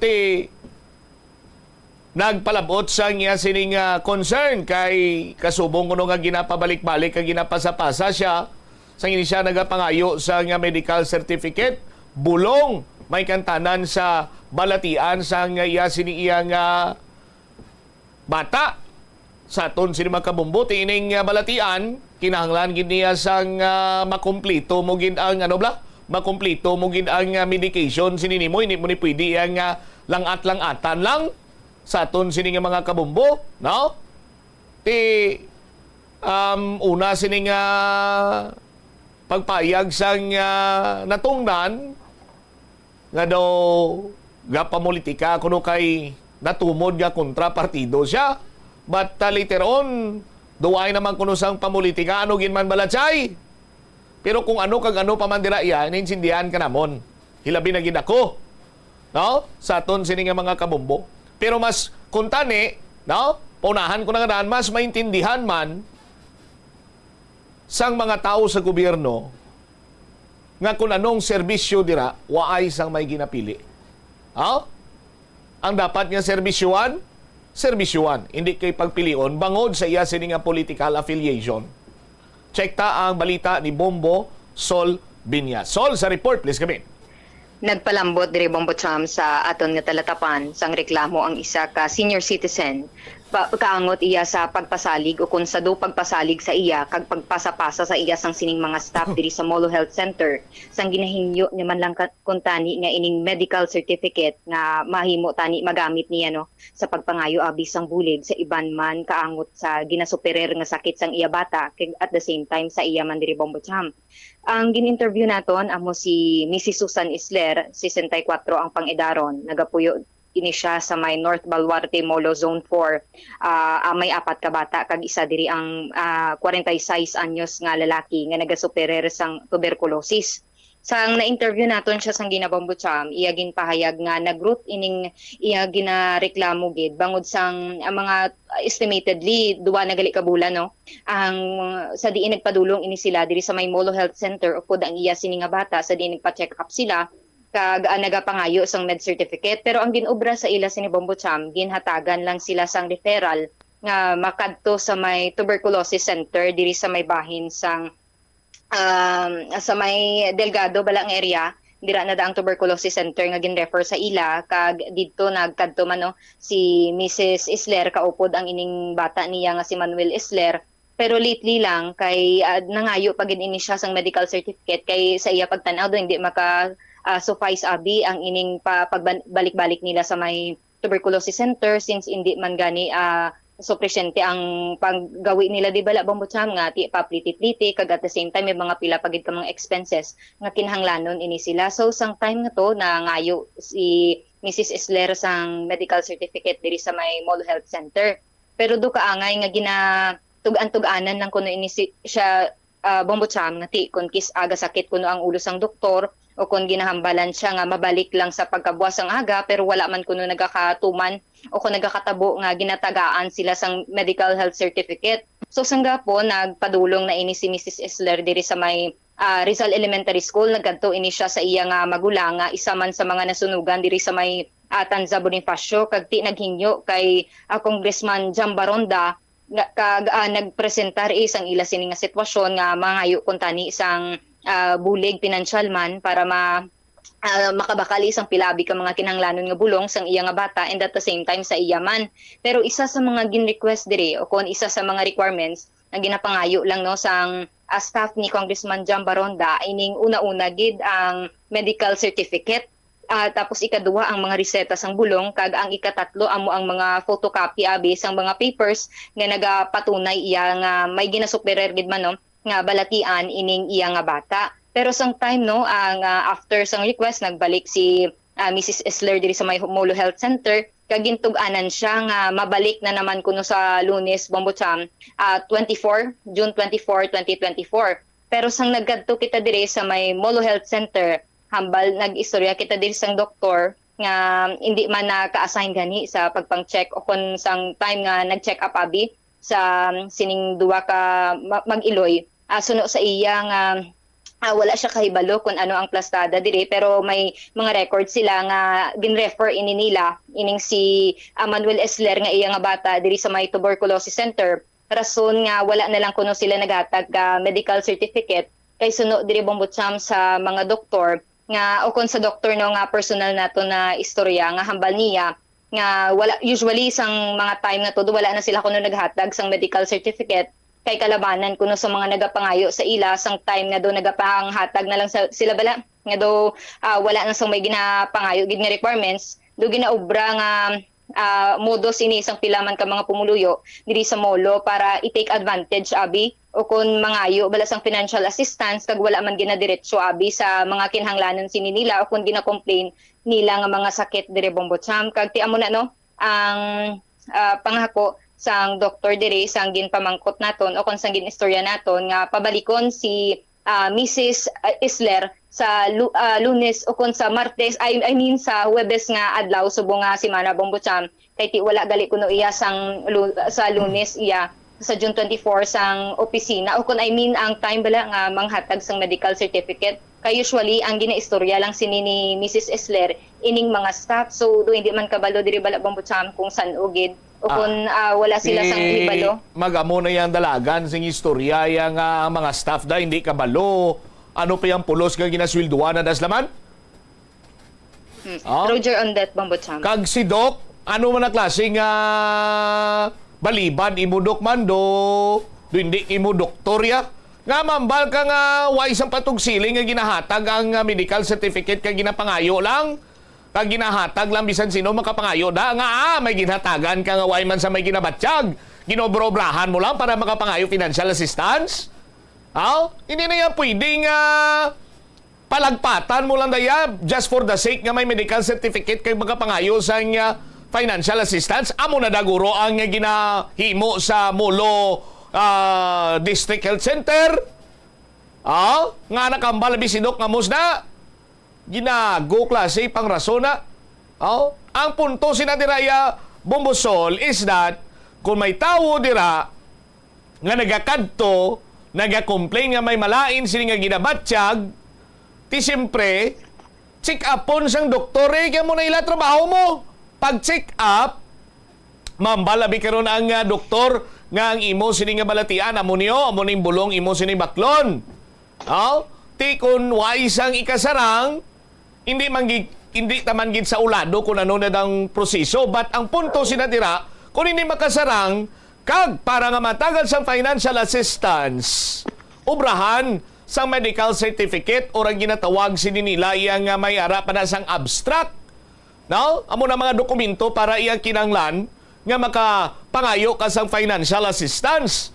Sa aton sin makabumbok tinga nagsulod na yan sa paminsaron sang doktor nga mambal siya nga sang nagapangatag sila medical certificate dira do ginagamit na lang na iya nga kasubong sa mudos para maka-financial assistance, may nagaklinabo nga mo sinao nga way man sang may ginabatsyag, way lang inog bakal bulong or gusto ilang iya makakwarta kadto na siya hutik-hutikan lang da kung sino na nga doktor on duty na tapos mo braman sang medical certificate, pwede ni sila iya makasuhan na Bombosol kung namo nang ila sila nga ginobra. Kagaguhan. Sol? Ipabati tabalada na Bombocham ang nangin interview ta kay Mrs. Susan Isler. Mga duwa na kabulan, balang hulat-hulat, balang sapos ang balasang din mga kabulan, ang medical certificate gid, amo kwaon gid, ang medical doctor bla. Pinakatukulang ni Japon. Para sa diin tani ang medical certificate. Mga kabulig Bulig sa bulong na mo kag financial kay tigado kami mo. Oo, pero ano ni ang mainly daw anong sino may sakit nga apa ngayon medical certificate? Ang bata ko gani kag ako midua kami dani. Oo. Di ano kuno ang rason nga ando nagdugay gid nga hasta subong wala pa nila na tao? Way kuno ang doktor pa Japon. Kada kadto ko wala doktor. Ano nga nalang lason na lang balik ka lang po sa bus. Ano pa abot naman sa bus way man Japon niya sa hapon. Dasakit ng ulo sang doktor.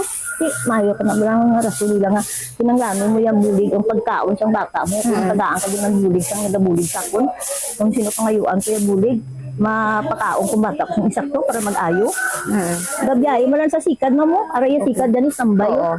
Bali may ginapangayo sila nga mga requirements o containments sa med certificate para makuha nyo? Why naman? Why naman? Basta napanghatag na yung mga ayo kung babayaran nila 20 bayaran Oo, pero nga aamo ni ang natabo ma'am, anong nakita mo nga rason nga naglambot sa mga duwa na kabulan galing estimation? Usanay mo bukres? Kita mo gen nga kagaguhan? Medical certificate ng 20 pesos. Kung bayaran, kung mapabayad sila kuno 20, mabayad na lang 20 para nga may medical certificate lang. Sus Maria Kagusip. Duma-wild ko Sol? Nga Bombocham. Duma-wild ko! Gusto mo mag-wild ko? Hindi lang Bombocham. Wild! Nag-wild ako Sol. Ako hindi man galiyahan. Sus Maria Kagusip mo. Ay, oo. Padayon ng tabong mo, Chris. Padayon ng tabong mo, Chris. Wala na kabot. Wala po kabalo, mama. Hindi sunod-sunod mo lang kuya mo. Oh, pero may nakita ikaw, ma'am, nga may ang ining kakatabo sa imo, may kang tanan sa politika? Why man? Why man? Sila mo lang nag-buko to sa may doktor, sa may mulo to. Kaya mo ni, wala naman ng consultation. Iyan naman sa mga bata ni para sa kurason. Nagbalik naman ko. Gasto lang kuplite. Pero wala ka angot sa politika? Ah, wala. Wala ko yan, hindi nga amo wala. Alright. Iniya, Bombosol, interview mo ni Subong. Pero ang interview kagapon, ipabati tabala Bumbo Chris, si Bumbo Angel naka-interview siya dito ni sa may evacuation area sa may isang elementary school diraw. Aramati tabla kung anong dalagan sang istorya ni Ma'am Susan. Why mo sagot plat dugo, galing may TV lang sa bala. Gano sa bala may sakit. Pero gin pangayuan namon bulong, wala naman bulong sa ila sa ila center. Gintudlo naman kami sa may tuberculosis. Ti may dito may bulong to nga pre. Gin tapos yung kuan sa disang dugo. Ya balik ka na sa Lunes kidugangan bulong mo to. Sige inom sa bata ko. Hindi mo tani gamiton ang medical certification para mga ibuligaw. Sa office ni Ligog. Congressman Baronda. Oo, Baronda, oo. Nagsugid ka sa ila nga dito mo ko. Why? Kuwi ko nagsugid kay bala mo kontrapartido na da sila. Dahil lang. Posa na yung mo. Ginakadlaw ko na lang. Kay kung nataon mo bla. Nga kinanglan mo medical certificate para sa ano, di ka mga ibulig. Ipakita ang tsura ko bla mo, Chris. Ang mali nanay niya kay ko. Hindi ba mention si nanay? Sa kay kong sa mga ayo. Kay basi Mari Malaso yang pinansa sila ay Mariones so. Padayon tang statement ni Nanay Susan. Anong yung commitment nila sa imo sa mga panataga? Sa Lunes naman ko no, sa 24. Tigaw ulat man ko kapilan ako, wala ko daan plite, ginalakat ko lang hasta sa mulo. Balik ko naman ko no. Kapilan ako balik-balik to, tugaan naman sa 24 naman ko no, Lunes naman. Makanto naman ko na ang doktor sa barangay namon, tanawon ko lang siling ko kung maabot ang doktor nyo kay mangayo ko. Mutambal ko. Kinanglang ko na gidyang bulig niya mo. Para nga masigunsunan ang bulong sa mga bata ko bla. Tapos ka pa ngayon, pag ang tuberculosis, ang PhilHealth, tuway kami PhilHealth. Hindi mag-issue sila PhilHealth sa barangay kung hindi ka na ya grabe. Gusto nila ya admitting da, kaya po sang nakunod da yung kwaon. Tapos gusto namon gani nga pangayuan ng PhilHealth, tuway gadya. Ma'am, kapati ka ma'am, may politika behind sa amo nga treatment sa imo, ma'am? Uy, nagapati ko yung may mga politika na nagano ya. Budlay ma'am, no? Huwag mo na Oo, budlay mo Ano sa mensahe mo sa iya, ma'am? Sa doktor? Ang balong lang nila ang doktor. Nga. Ti subong may politika, kagapon may politika, subong wala na sa politika. Bala mo, kung sigiyon ni nanay, Maria kag usip basi malagawaan siya kag worst, hindi pa siya matagan sang bulig or whatsoever. Amo ni ang isa sa mga problema naton. Sa aton sining mga kabumbo. Katulad sining ni nanay. Senior citizen, why man siya nakamensionar kung ano trabaho ya, ang bata ya, nagabiyahe man lang sa sikad, may balatian pa karon nga tuberculosis. Siya nagakinanglan man sang ayuda sa aton sining mga kabumbo. Nga abi pabalik-balikon ta pa nga abi kung identify siya gali iya nga sa kay mayor siya, identify siya sa kay congresswoman siya, kontrahon ta siya dayon sa aton sini nga mga kabumbo. Amo bala ina ang eksakto? Ay ining mga tao ni kung may ikasarang man lang ni, hindi na ni magpalapit sa gobyerno Kung si nanay abi isa ka business mogul, no? Kung ang bata yang tricycle driver, vlogger nga naga monthly 500,000, lilintukin siya, hindi na magkanto sa inyo. No? Or, panubunubuan ta pagirabi mo, Chris, kung si Nanay Abi, Sa aton sini nga mga kabumbo, butang ta manog retire nga maestra, principal, tapos ang bata ya engineer or architect or mambal kita abi isa ka government employee, no? Bakad to guro kati medyo kulang-kulang ang budget. Pero para sa mga tao nga pigado, no? Para sa mga tao nga kubos nga nagakinahanglan kung tani isang bulig, buligan ta. No? No matter sa kung anong ila siniiya nga political affiliation, no? No matter nga sa kung sino iyang ila nahamutan nga suportaran. No? Kay ti ini sila nga mga tao amuning gin kapital sa mga opisyales naton, mga elected official naton. Amuning ila sining gin kapital nga ang mga kubos, ang mga pigado, buligan ko, sakdagon ko, so on and so forth, sang kagaguhan nyo, no? Latuwa bala subong nagaklinabo. Mangayo to bulig ang isa, ginaway pa ka hinay-hinay sang tingo, liyaw ko blabong bokres, ikiyo to sa mo to nga porsyon, ba-ba-yab lagaw-lagulag. Kaya tinakulbaan siya sa aton sinima kabombo, no? Nga kung magpangayo siya sang ayuda sa isa ka partido, for example, abisa kay kung jam sa mangayo, sa aton sini nga mga kuturan, ti subong iya ang naga-operate under sa supervision sa city government, amo ni ang mga amo na katulad district health center naton under na iya kay mayor tanan mo. Ti karon kung mabalaan niya nga didto siya mangayo sa bulig kay Congresswoman Jan Barunda, kay si Congresswoman Jan Barunda ang iya sini nga ginasuportaran, no? Ti amo na iya siya man ni nagambal sa aton sini nga mga kabumbo. No? Kay natumod nga kontrapartido siya, ti waway na siya sang lauman pa sa city government ari bala liwato pamatuod ato niya way ginaplastar ta lang fax dire liwat bala papakita ta sa inyo Bombo Chris liog ko Sa office ni Ligog. kung Congressman. Barunda. Oo, Barunda, oo. Nagsugid ka sa ila nga dito mo ko. Why ko nagsugid kay bala mo kontrapartido na da sila. Kontrapartido. Kano nga si anong suswarya ka gusip ayo nagapabilin nga makaluluoy ining mga tawo, no? Sa aton sini nga mga kabumbo nga nagalaom kung tani isang isang pinilian nga bulig bala, no? Tapos obra-obrahan pa sa senaryo makaluluoy gid Sol. Roger, on that, Bombo Cham, kay kung wala ta to ara ka pa nag-list. Ari pa ta. Kay actually Bombo Cham, kung wala ta to personal nga ginkaduan, kag ginpangita ang pwede nila pwede ta to bala maistorya, maruya o kung nagruya na naman ining malam sa Lunes, kay tihambal ka doktor sa Lunes iya wala na sila gapanghatag o kung gapang release ang medical certificate kun Huwebes lang gid nga adlaw. Di amo na to kay gin-present naton nga tinagpabombo ining si Mrs.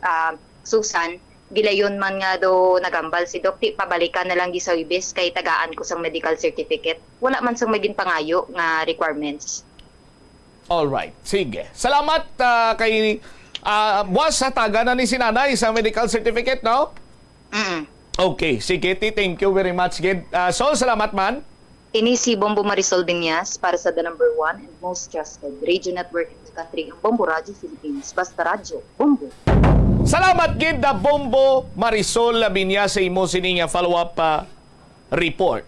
Ti nakita nyo na sa aton sini nga mga kabumbo ang sitwasyon, ang epekto sa nga pamulitika, no? Ako kabalo kita nga ang aton sini nga mga opisyales, particularmente si Mayor Jerry Treñas, hindi niya magmando nga kung sino na mga kontrapartido, hindi niya pagaan sa nga bulig. Ako nagapati ko 100% nga wala sang mando from the mayor. Kaya hindi mo nang batasan ni Mayor Jerry Treñas No? Nabalaan ta na ya halin pa sang una. Ugaling ang problema pagid subong. Bala niyo kung ano? May mga tawo, no, nga nagapasipsip. May mga tawo nga nagapalapad sang papel. May mga tawo nga gusto iya manotisyaran. Nga baw, grabe. Loyal ginisa ko, no? Kutob sa mga kontrapartido ni ginabalabagan niya gini. Mind you sa aton sini nga mga kabombo nga ang mga politiko ni, no? Come and go ni sila. Come and go ni sila matapos ila termino, buslan sa ila sini nga bata, asawa or whatsoever, eventually, no? May mabulos naman na nga lain. So lain-lain ni sila ya, why ni sila nagabato sa pwesto sa aton sini nga mga kabombo.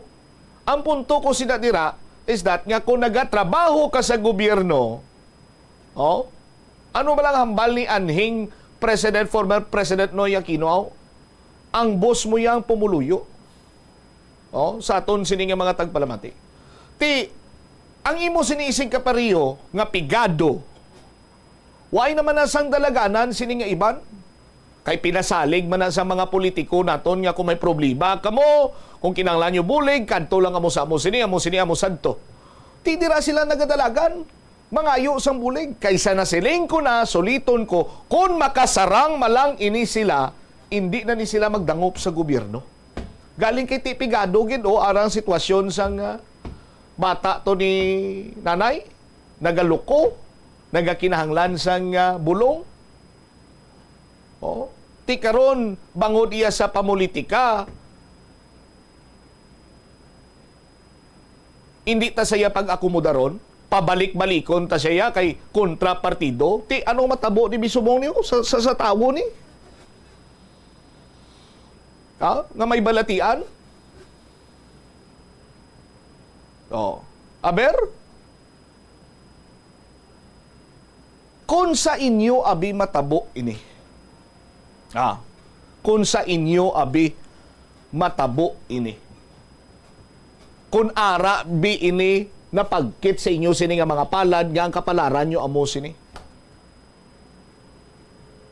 Ano ayhan ang inyo sini nga batyagon kung kamo man ang pasalig-saligon, pabalik-balikon, pabudlayan kay kontrapartido. Eleksyon agi lang niya. Agi lang niyang eleksyon. Natural lang na iya sa politika ang pagbinungguanay kay man palariho lang interes. Political interest. Pero hindi nyo man pagbutang sa alang-alang ang mga serbisyo sang gobyerno para sa mga pumuluyo nga nagakinahanglan.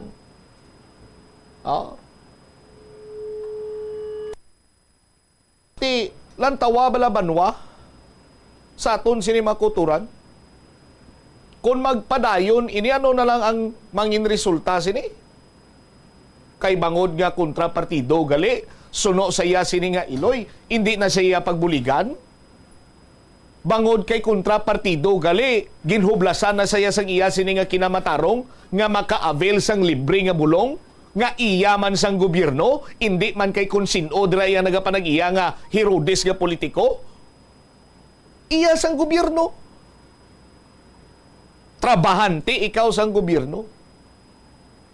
Pero yan nagsulod sa utok mo, no? Nga hambalon mo ya kay kontra ni saya sa partido sa ngakon sini iya nga kundi ako loyal nga politiko, pabudlayan ko ni sila.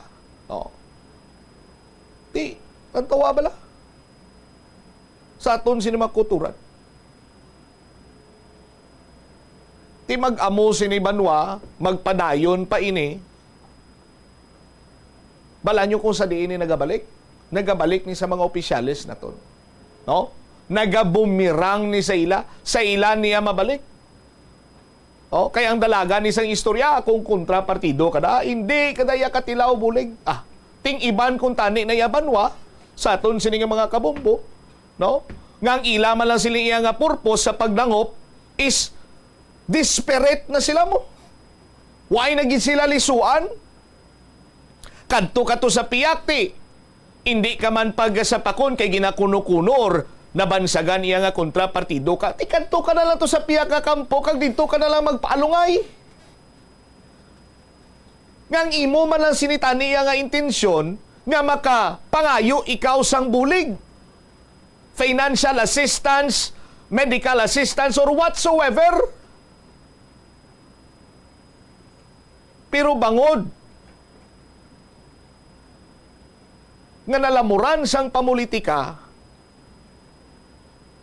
kag subong pwede na madibatihan nga ang mga Ilonggo kuno mga maalam. No?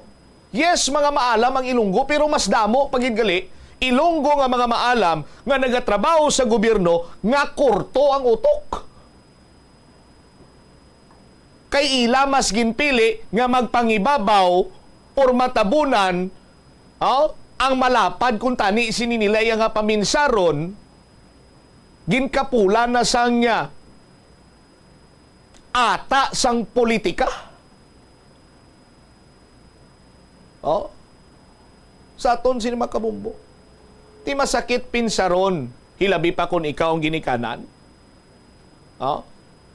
Isang kahig, isang tuka ka. Ang ginasaligan mo, income sang bata mo man iya nga nagabiyahe sang tricycad. Ti karon hindi na siya makabiyahe kay nagabalatian.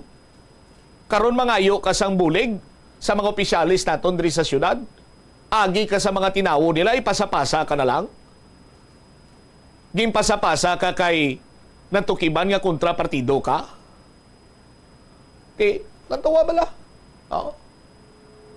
Ako nagapati man ako nga kung sa piyak yang nga partido sa kay Congresswoman Jam abi may magpalapit to sa iya kagado hindi siya maakomodar.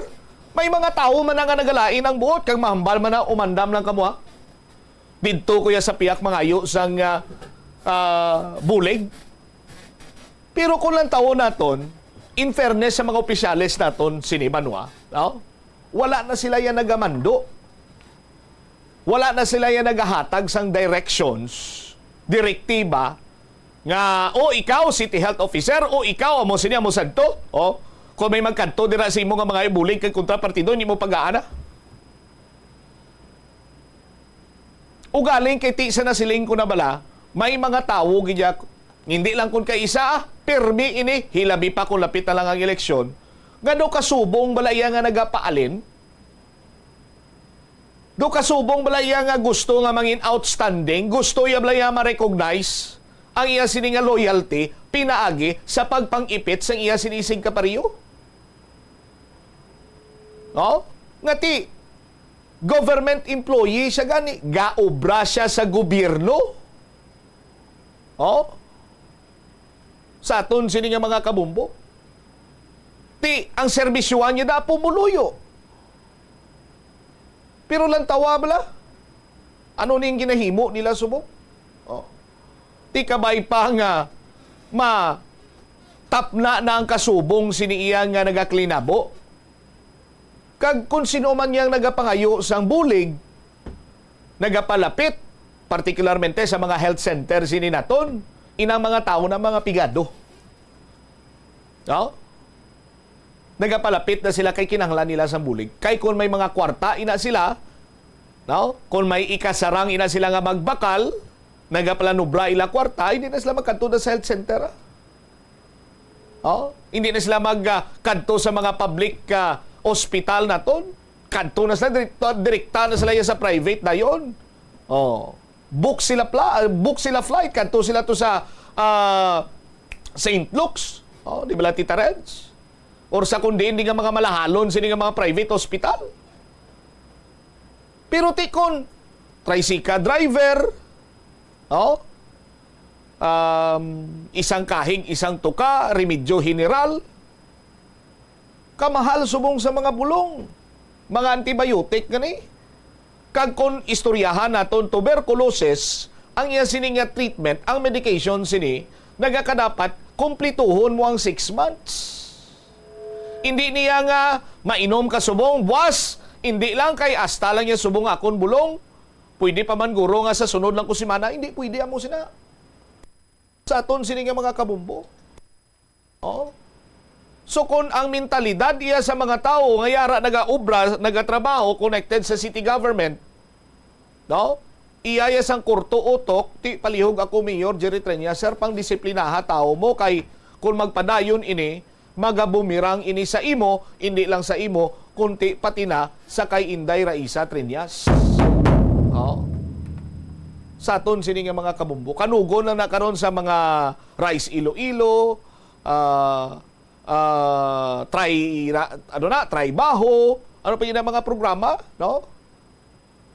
Bangod iya sa mga tao sining nagapakalain sa inyo. Hindi lang sa inyo, kundi sa bilog sini iya nga mga opisyalis naton sa city government dira. Oh, sa aton sini matag palamati. Anyway, kulabo sa ginaton sini nga tiyempo para lang kamo sa pag-upod sa mga palatuntunan sa nga Bombo Radio Iloilo. Pinagi sa aton sini nga social media platform sa Facebook Live, YouTube channel, subong man sa Bombo mobile app kag sa aton sini nga radio or sa aton si Matresistor Radio 837 kHz sa inyo sini nga mga radio dial. Standby na sa kapon lamang program. Kaupo naman sa kay Tita Regine. Inis Bombot siya Mablanco Vergabilin sa imo. Sang manenay nga hapon may God bless us all. Para sa the number one and most trusted radio network kinakantri ang Bombo Radio Philippines. Basta Radio Bombo Oras. The Farmer's Bazaar, your traditional public market with the touch of Plasualados, ang isa ka lugar nga gintukod sa tion kag sa kasagsagan sa COVID-19 pandemic nga may tinutuyo nga maghatag sa imo sang safe marketing experience. Subong nga ang COVID-19 hindi na gid man dako nga pamahog kag nagapakadto na kita sa next normal. Rest assured nga ang Farmer's Bazaar will further evolve agud nga magpadayon sa paghatag sa inyo sing satisfying marketing experience. The Farmer's Bazaar. Sa lower level, tara na pahamtang ang fish, poultry, kag meat section para naman sa inyo mga kinahanglanon nga prutas, utan kag iban pa, magbisita sa upper level, pinaagi sa paggamit sa hagdanan o kon sa pagkadto direkta sa parking lot. The Farmer's Bazaar, your traditional public market with the touch of Plazuela Dos. Plazuela de Iloilo Billboard of Activities for June 16 to 22, 2024. It's another weekend of great musical entertainment sa Plazuela de Iloilo. Kaupod si Mr. Totong Villarus kagang iyang banda sa Concert at the Plaza. Manginiinyo, umpisa alas 6 sa gabi sa Hunyo 22, Sabado. Sa tion sa musical show na pulo ka mga matahom nga Plazuela de Iloilo Special Edition Mags kag madamo mga iban ang igaparafol sa mga suki sang Plazuela de Iloilo. Sa Hunyo 23, Domingo, ginaagdang tanan nga maging kabahin sang Eucharistic Celebration nga pagkahiwaton sa Latolda sa among adlaw, alas 11 sang aga.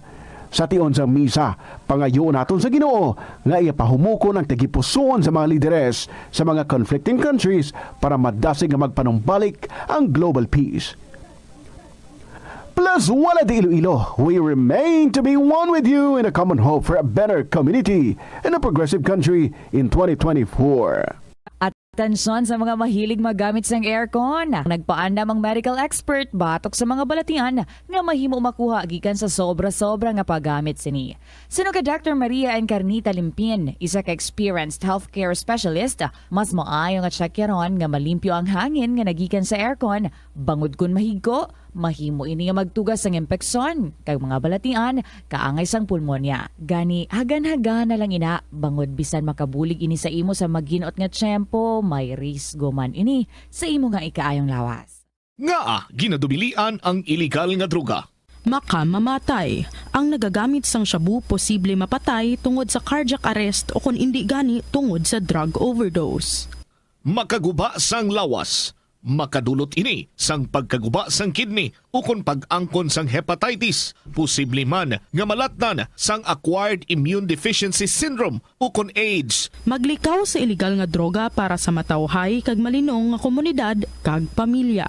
Nagalibogid bala ang imo ulo kung manog tapos na ang bulan o kung basta due date mo na, nagapahanumdum gid ang financial experts nga dapat bayaran mo sa husto nga tion ang imo nga utang, bangod maalam ini nga paagi sa paggastos ang imo kwarta kag may maayo pa nga mga benepisyo. Halimbawa, malikawan ang late fees kag maprioridad ang importante nga mga galastuhan.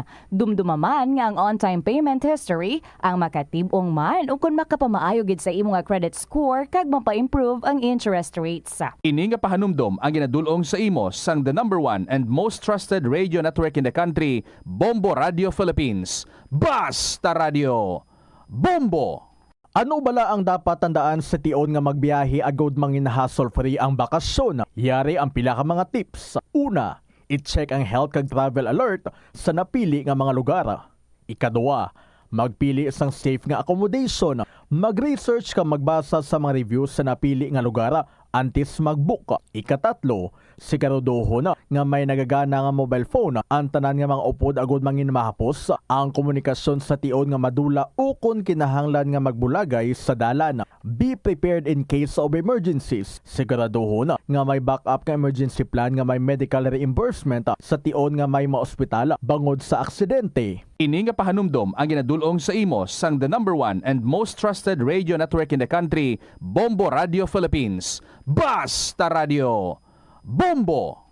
Ang Ilonggo nga si Jose Peping Tensay sang Haro, Iloilo ang pinakaunang nga Filipino nga piloto nga nakapalupad sang isa ka passenger plane sadtong 1925. Iniamo ang eroplano nga Curtiss Oriole biplane nga may ruta nga nagalawig sang 43 kilometro sa lin sa Iloilo padulong sa Bacolod. Samtang ang pinakauna naman nga commercial airline sa pungsod kay sa Asia amo ang Iloilo Negros Air Express Company nga nauna pa sa Japan Airlines kay Singapore Airlines. May flight inihalin sa Iloilo padulong sa Manila, Bacolod, Cebu, Davao kag Zamboanga sang 1932 kag padulong sa Hong Kong, Bangkok, San Francisco, Shanghai kag India sang 1946. Bangod sini ginkabig ang Iloilo nga birth O si Rosel Songano, Miss Philippines Water 2021. Dako gid ang akon pagpasalamat sa University of San Agustin. Kay madamo nga oportunidad ang nagbukas nga mangin madinalagon ako sa akon obra. Dali na sa palaabuton nga July 13, 14, and 15. As the university celebrates its 120th years of excellence with the theme, A Gift. Viva San Agustin!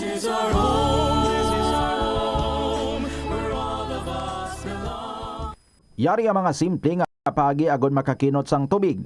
Magpamunyag lang sang tanom kon ginakinahanglan kag nagakadapat. Magtala na sang adlaw kag oras ang pagpamunyag sa mga tanom kag sundon ini. Bunyagan sa makaisa lang ang mga tanom sa sinang adlaw. Antes maglas 9 sa aga ang mas nagakabagay nga oras sa pagpamunyag agod nga mas makapanalupsop ini sa mga gamot kag mangin available sa bilog nga adlaw. Madamo sa aton ang hindi katulog kung wala sang electric fan. Yari ang pila sa hindi manaming epekto sa paggamit sang fan kada gabi. Congestion, ang naga-circulate ka hangin halin sa mga fans, ama kapadry sang baba, ilong kag tutunlan. Allergies, masami nga madala sa hangin ang mga yabuok na naga-trigger sang allergies. Makatugas ang muscle cramp ang hangin nga naghalin sa mga electric fan. Amo nga kun kaisa, may eksperyensyahan ang masakit nga lawas kung magbugtaw. Importante man nga regular nga tinluan ang fan blades, agod masigurado nga hindi ini pagkiniran sang yabuok. Yari ang mga simple nga paagi agod makakinot sang tubig. Tinguba ang mga lalabahan kag tinguba man ang pagpanglaba. Ang pagpanglaba sang isa ka bes sa isa ka semana ang nagakinot sang nagalabot sa 50 litro sang tubig. Kung nagagamit sang washing machine, iset ini sa mas manubo nga wash cycle. Makakinot ka na sa tubig, makakinot ka pa sa enerhiya.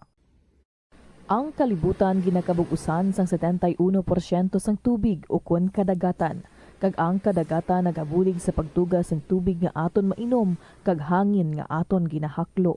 Gani aton halungan kag imentenar ang malimpyo nga ginaagyan sang tubig kag mga kadagatan. Sa masunod nga mga pamaagi. Magpartisipar sa mga organisasyon o clean up events. Likawan ang paghaboy sa mga basura kung sa diin lang. Buhinan ang paggamit sa mga single-use plastic. Hindi pag-i-flush o kung ihulog sa mga lababo ang mga basura sa panimalay, kaangay sang plastic straw, auto fluids, kag mga grasa. Kadagatan proteksyonan, kag limpyuhan. Ini nga pahanumdom ang ginadulong sa imo sang the #1 and most trusted radio network in the country, Bombo Radio Philippines. Basta Radio Bombo! Ang Iloilo ang pinakauna nga syudad sa luwas sang Manila nga nakaangkon sang direct shipping lines padulong sa iban nga mga pungsod. Halin sang 1855, nagaserbe na ang Port of Iloilo nga alagyan sang mga international shipping lines nga halin kag padulong sa Australia, Hong Kong, China, Singapore, Europe kag Amerika. September 29, 1855, sang ginbuksan ni Queen Isabella II sang Spain ang Port of Iloilo para sa international market. Mas nangin mahapos pagid ang trade sa tunga sang Iloilo kag Europe, ilabi na sa United Kingdom sang nabuksan ang Suez Canal sadtong 1869. Panugyan na rin sa eksperto kung kwarta ang paghambalan. Apesar limitado ang imo abilidad nga mag-invest, ang gamay nga contribution sa investment accounts ang makabulig sa imo nga maggamit ang earned money nga maka-generate sang dugang nga income. Ikonsiderar ang pagbukas ng retirement account o kung iban nga investment account. Ini nga pahanumdom ang ginadulong sa imo sang the #1 and most trusted radio network in the country, Bombo Radio Philippines. Basta Radio Bombo! Umpisa sang pandemya nangin mas conscious na ang mga tao sa personal hygiene bilang kabahina sang COVID-19 prevention. Apang magluwas sa COVID-19, madamo pa sang iban nga germs kag virus ang kinahanglan likawan agud indi mag-angkon sang sakit. Yari mga proper hygiene practices nga dapat muhimuon agud maligawan ang nagkalailain nga sahay sa balatian. Insakto nga paghugas sang kamot, pagpaligo adlaw-adlaw, pagpabilin sang good oral hygiene, pagsunod sa cough and colds etiquette. Ang pinakauna nga exclusive school for boys kag dormitory sa Pilipinas ang gintukod sa Banwa sang Tigbawan, Iloilo. Ini gintukod sang tanyag nga Jesuit priest kag historian nga si Father Pedro Chirino sadtong 1592.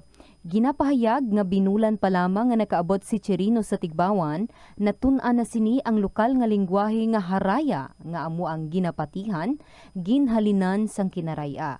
Nagsulat man siya sang catechesis sa pulo nga Haraya. Si Father Chirino upod ang isa pa ka Jesuit brother nga si Francisco Martin ang nagtudlo dito sang catechism, reading, writing, Spanish kag liturgical music sa mga kabataan sang mga prominente nga pamilya nga Ilonggo kag Espanyol sa Banwa. Sang 1975, nagpahamtang sang marker ang National Historical Institute sa Banwa sang Tigbawan bilang pagkilala sa amo nga maragtas. Ang Iloilo River Esplanade ang lugar nga para sa inyo. Ini ang favorite spot sang mga Ilonggos sa pag-ehersisyo kag paglantaw sang sunset. Madamo man sa mga local cafes kag restaurants nga malapit sa Iloilo River Esplanade nga makasatisfy gid sang imo nga kagutom. Ang Iloilo River Esplanade ang nakadaog na sa madamo nga mga awards, lakip na diri ang 2017 Gantimpala Excellence Award. Nabaton man sini ang haligi ng Dangal Award para sa Landscape Architecture category sang 2018 National Commission for Culture and the Arts o NCCA haligi ng Dangal Award. Nakasimba ka na bala sa Miagao Church?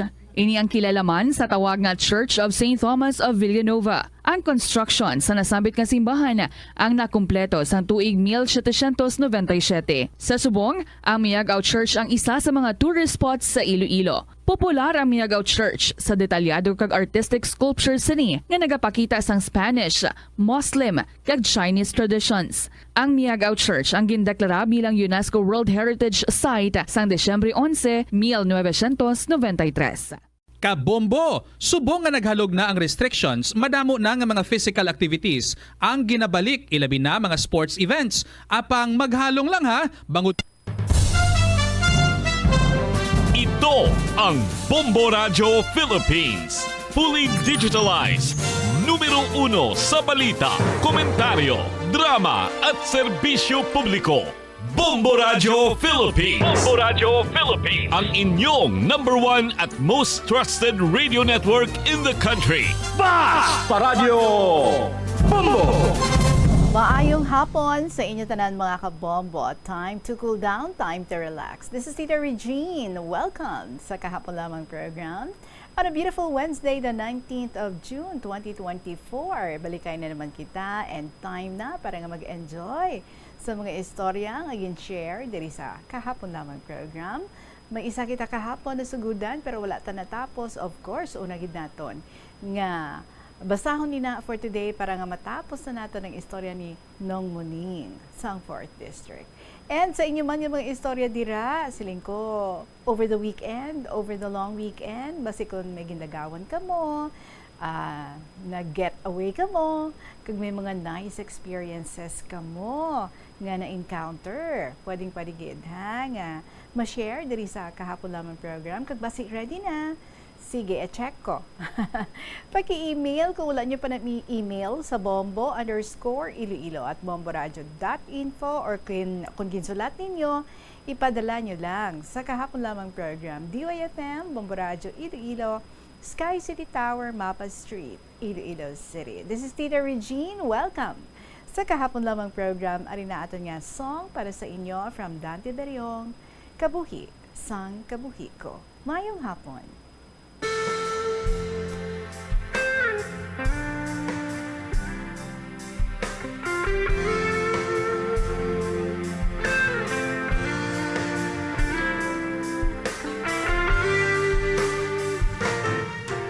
Sa kada adlaw nga ikaw ako nga madumduman, nagakabala ka ako sa imo kahintangan.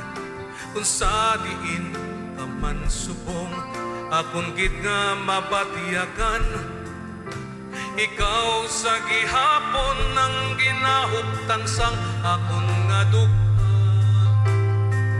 Kayang akon nga pagpalangga sa imo, hindi nakit magbago. Sa malayo ka man no diri sa akon luyo, ang akon nga paghigugma sa imo, hindi nakit magbago. Ikaw ang kalipay sang kabuhi ko.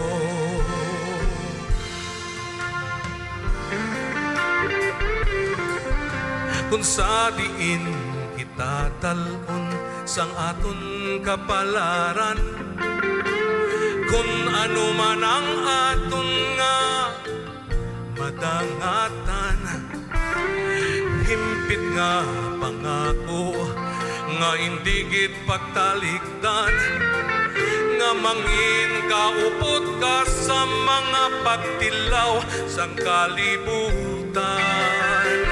Kayang akon nga pagpalangga sa imo, hindi nakit magbago. Sa malayo ka man no diri sa akon luyo, ang akon nga paghigugma sa imo, hindi nakit magbago. Ikaw ang kalipay sang kabuhi ko. Sa pagsalop kag sa pagbutak sang adlaw, dala ang tuman nga kahitlaw. Padayon nga ikaw akon nga hulaton sa akon kagipusoon.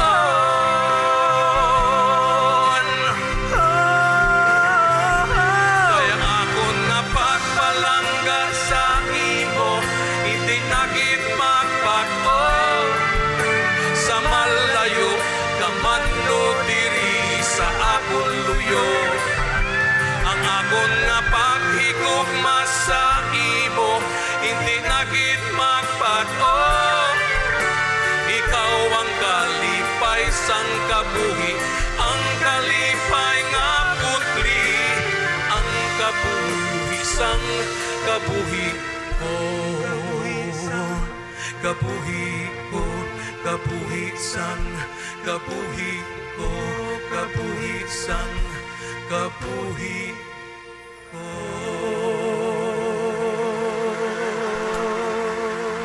The joy of my life and the life of my life. Bow, kanami lang yun, no? Kung ikaw ang ginapatuhuyan sa sinagaambahanon. Kabuhi sang kabuhi ko, may Dante Dariong, alas 2:22 ang ato nga oras, mga kabombo.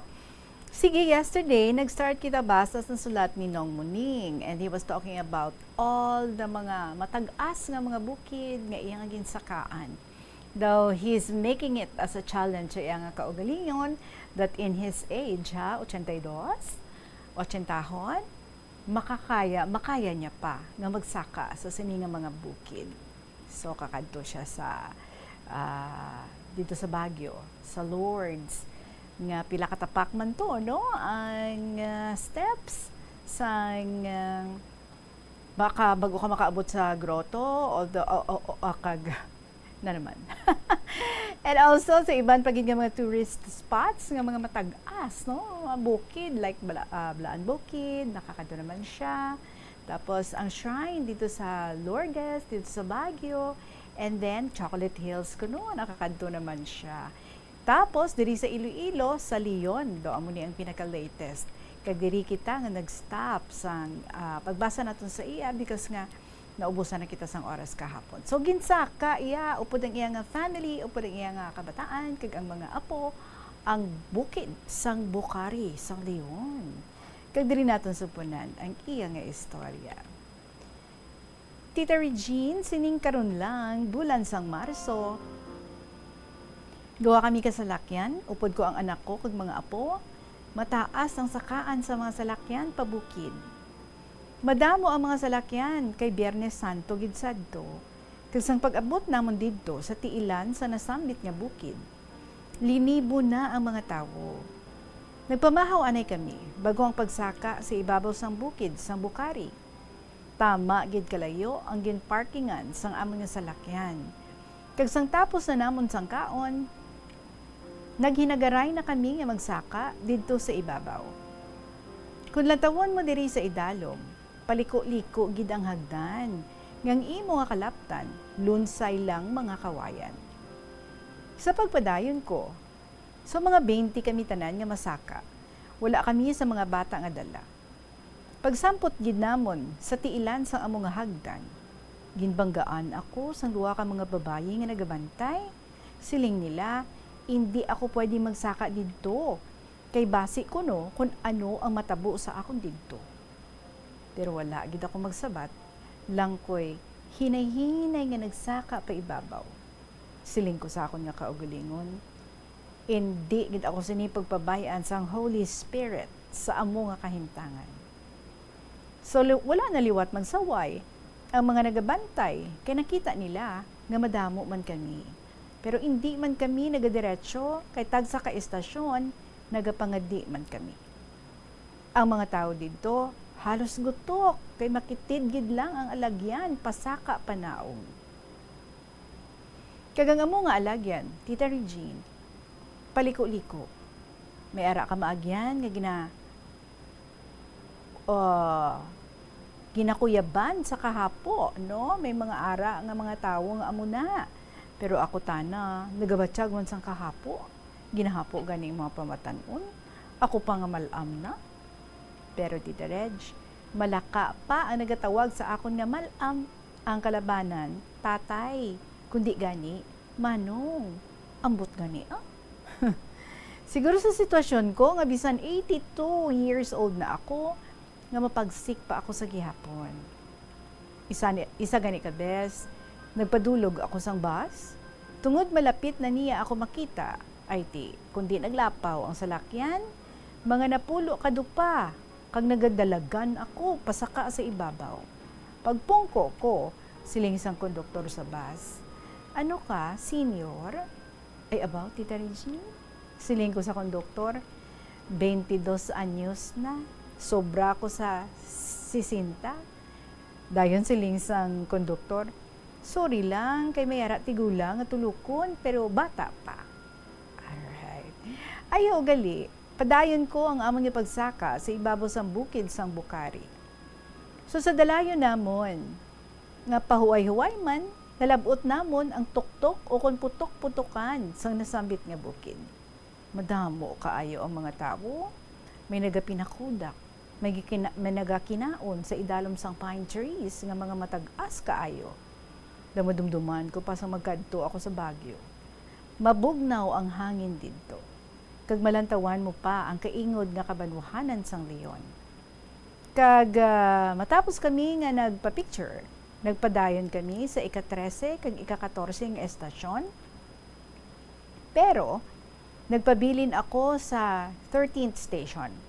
Kay madamo na ang mga dalag ko nga mga bato. Siling sang anak ko, tatay, pabilin ka lang dira, kay ti hapiton ka lang namon karon pagpauli. Kag sang isa na lang ako, nawili ako sa naga-istorya nga mga armies. Kay madamo ang mga military didto nga nagabantay. Sa madamo ang mga tawo, bakon magbakal ikaw, mga balaklon, lunsay mahal. Kay mabudlay ang magpasaka, kung ikaw mayara ang inugbaligya. Sa pagpadayon ko, mga tunga sa oras, Ginhapit na ako sa among grupo kay manaog na kami. Maayo lang Tita Reg, kay may lakturan pa idalom. Ngang amon panaugan, amo ang Station 12. Ay abaw, mabudlay man kun manaog. Ginapigaran mo gid sang maayo ang imo tiil, kay basi makadalin as ikaw. Kag sang ulihi, nakaabot gid man kami sa idalom, sa amo nga bukid, kay sa pamatyag ko. Do nagdagko ng batiis ko nga do nagabinhod. Pero wala ako inabaliha, kaya ang akon nga pag-antos, nag-ambit man ako sang pagsakripisyo kag pag-antos sang aton mahal nga si Heso Kristo. Didto sa bukid sang Kalbaryo, bago siya ginlansang sa cross sa pagduwa sang aton nga mga kasalanan sa sining kalibutan. Sa pagkamatuod lang tita, kung sa akon lang nga ikasarang, wala gid ako sa may mahimo. Pero yara permi siya sa akon huna-huna nga kung ano ang kinahanglanon, labi sa kaluwasan sang akon kalag, wala gid niya ako ginapabayi. Kagibalik ko sa idalom, bago ako magsaka, naghihimulungon ako sa akong kaugalingon nga hindi gid niya ako pagpabayan. Kay salamat, nakapanaog ako nga wala gid sang kasablagan sa pihak sang akon katigulangon. Oo, Tita Regine, salamat gid sa pagbasa nga mga salamat gid sa padayon nga mga blessings kag grasya sang Dios sa akon. Siguro wala pa matapos ang akon nga misyon diri sa duta. Kung sanong manina, siya lang ang nakahibalo. Kag siguro nga hindi man niya ako pagpaantoson kung kuhaon na niya ako. Kay makigambit naman ako sang iya nga pagsakripisyo diri sa duta. Kag diri sa nga bahin, tapuson ko na ining akon story sa mga naagyan ko sa ibang nga lugar. God bless us all. Nong Muning, sa 4th District.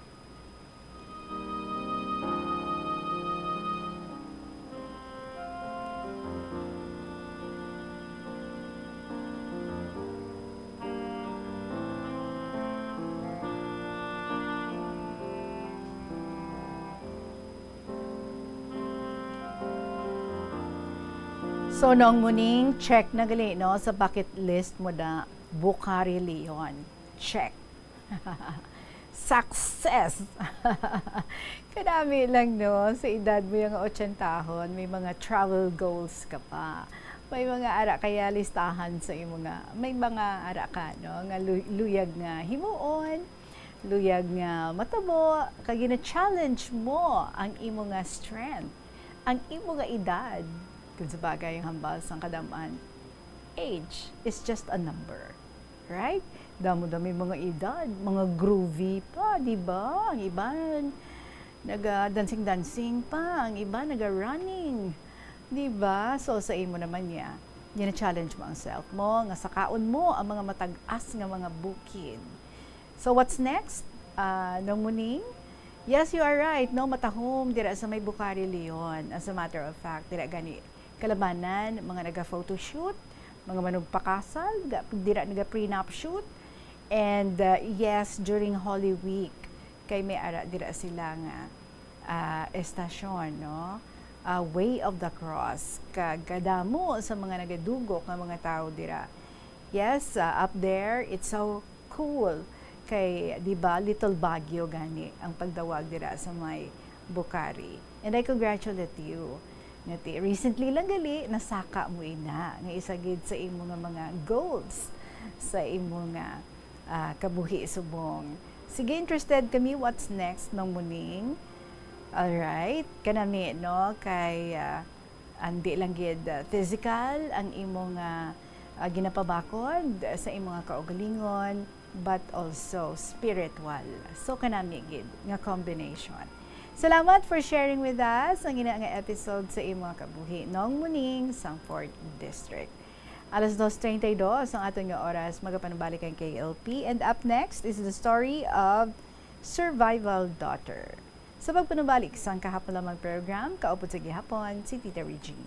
Help is available. Pinaagi sa pag-istorya, paghatag sang suporta, kag direkta nga bulig sa nagakinahanglan, mahimo mo gid nga mapunggan ang suicide kag makasalbar sang kabuhi. Santo sa World Health Organization. Ang suicide ang fourth leading cause of death sa mga kabataan nagaedad 15 to 19 anyos. Kung ikaw o kung may kilala nga nagasuprer sa depresyon, mahimo nga mag-contact sa National Center for Mental Health Crisis Hotline sa numero 0966-351-4512. Ang pinakauna nga nahuman nga sementado nga karsada sa Pilipinas amo ang ginbansagan Montinola Highway nga nagalaba halin sa Forbes Bridge padulong sa Haro Plaza. Nahuman ini sadtong 1910 sa idalom sang administrasyon ni anay Iloilo Governor Ruperto Montinola. Ang semento nga gingamit sa pagpahuman sang karsada ang imported pa halin sa Japan. Ang taytay nga human lang anay sadto sa kahoy kag kawayan ang ginilisan man sang konkreto nga istruktura kag ginpangalanan nga Forbes Bridge bilang pagpasidungog sa American Governor General nga si W. Cameron Forbes. Naga-subscribe bala ikaw sa mga serbisyo nga wala mo man ginagamit? Halimbawa, ang balayran mo na bala para nga makalantaw ikaw sang movies, pero sa tuod lang, wala naman ikaw tiyempo nga maglantaw sini. Hapos lang libatan ang bulanan nga mga subscription sa streaming services kag mobile apps kag wala ka lang nakadipara ma-charge na ini sa imong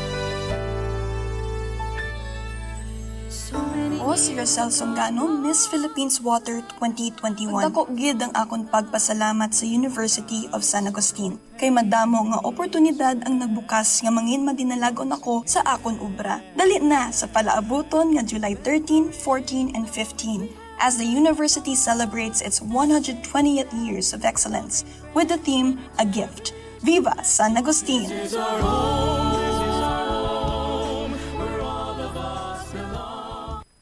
Likawan ang mga disgrasya nga dulot sang kuryente. Tabunan o konselyuhan ang mga wala nagamit nga electrical outlets. Ihaboy o kung ipa-repair ang mga electrical items nga may samad nga cords. Hukson sa saksakan ng mga electrical appliances antes ini i-repair. Hindi paghuslo ng mga plug halin sa outlet nga ginabutong ang cord kay basi mabugto ini. Hindi pagpunon sa nakasaksak ng mga appliances o kon gadgets sa mga salaksakan. Hindi magtandog sa electrical appliances kung basa ang imo mga kamot. Likawan ang pagsaka o kung pagtandog sa puno o kung sangasang kahoy nga may nagalaylay nga kuryente. Hindi malikawan nga ginapangita gid sang isa ka tawo ang foot massage. Magluwas nga manami ini sa pamatyagan. Mayara man ini sa maayo nga benepisyo sa lawas. Sunod kay Dr. Tyler Wheeler, Primary Care Sports Medicine Physician, ang malipot nga foot massage ang makapahagan-hagan sang stress. Ang moderate pressure massage ang safe para sa mga kalabanan nga tawo ilabi na ang may mga kondisyon kaangay sang arthritis kag long-term pain. Mahimo man nga mag-seek sang professional massage therapist para sa imo nga relaxing foot massage.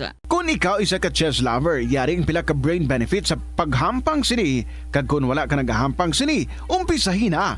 Sunod sa pagtuon ng paghampang sang chess makabulig likaw sa Alzheimer's disease. Bangod ang utok nagatrabaho kaangay sang muscle, nagakinahanglan ini sang exercise agud mangin healthy kag malikawan ang injury. Magluwas diri ang paghampang sang chess ang nagapa-improve man sang concentration, memory, creativity kag problem-solving skills kag napamatud-an man nga nagapaalam. Si Captain Jose Cabalfin Calugas ang pinakauna nga Filipino nga nahatagan sang pinakamataas nga pagkilala sang United States Army nga amo ang Congressional Medal of Honor. Natawo si Calugas adtong 1907 sa Leon, Iloilo kag nangin katapo sang Philippine Scouts adtong 1930. Sang naglupok ang World War II, nagserbe si Calugas bilang Master Sergeant sa 88th Field Artillery. Sa inaway sa Bataan Peninsula batok sa mga Hapones sang January 1942, nagpakita si Calugas ang tumalagsahon nga kaisog kag pagkabaganihan sa patagawayan nga nakakuha naman sang pagdayaw sang US Army rason nga ginpasidunggan siya sang Medal of Honor. Ang cabbage o kondripolyo masaming nga panakot sa aton mga linuto. Suno kay And we're back diri sa kahapon lamang program. Ari na aton nga next story from Survival Doctor. Actually, this is in straight Tagalog. Pero lubadon ta ha, mag-trilingual kita. Hiligay non Tagalog, English. Try natin. Dear Tita Regine.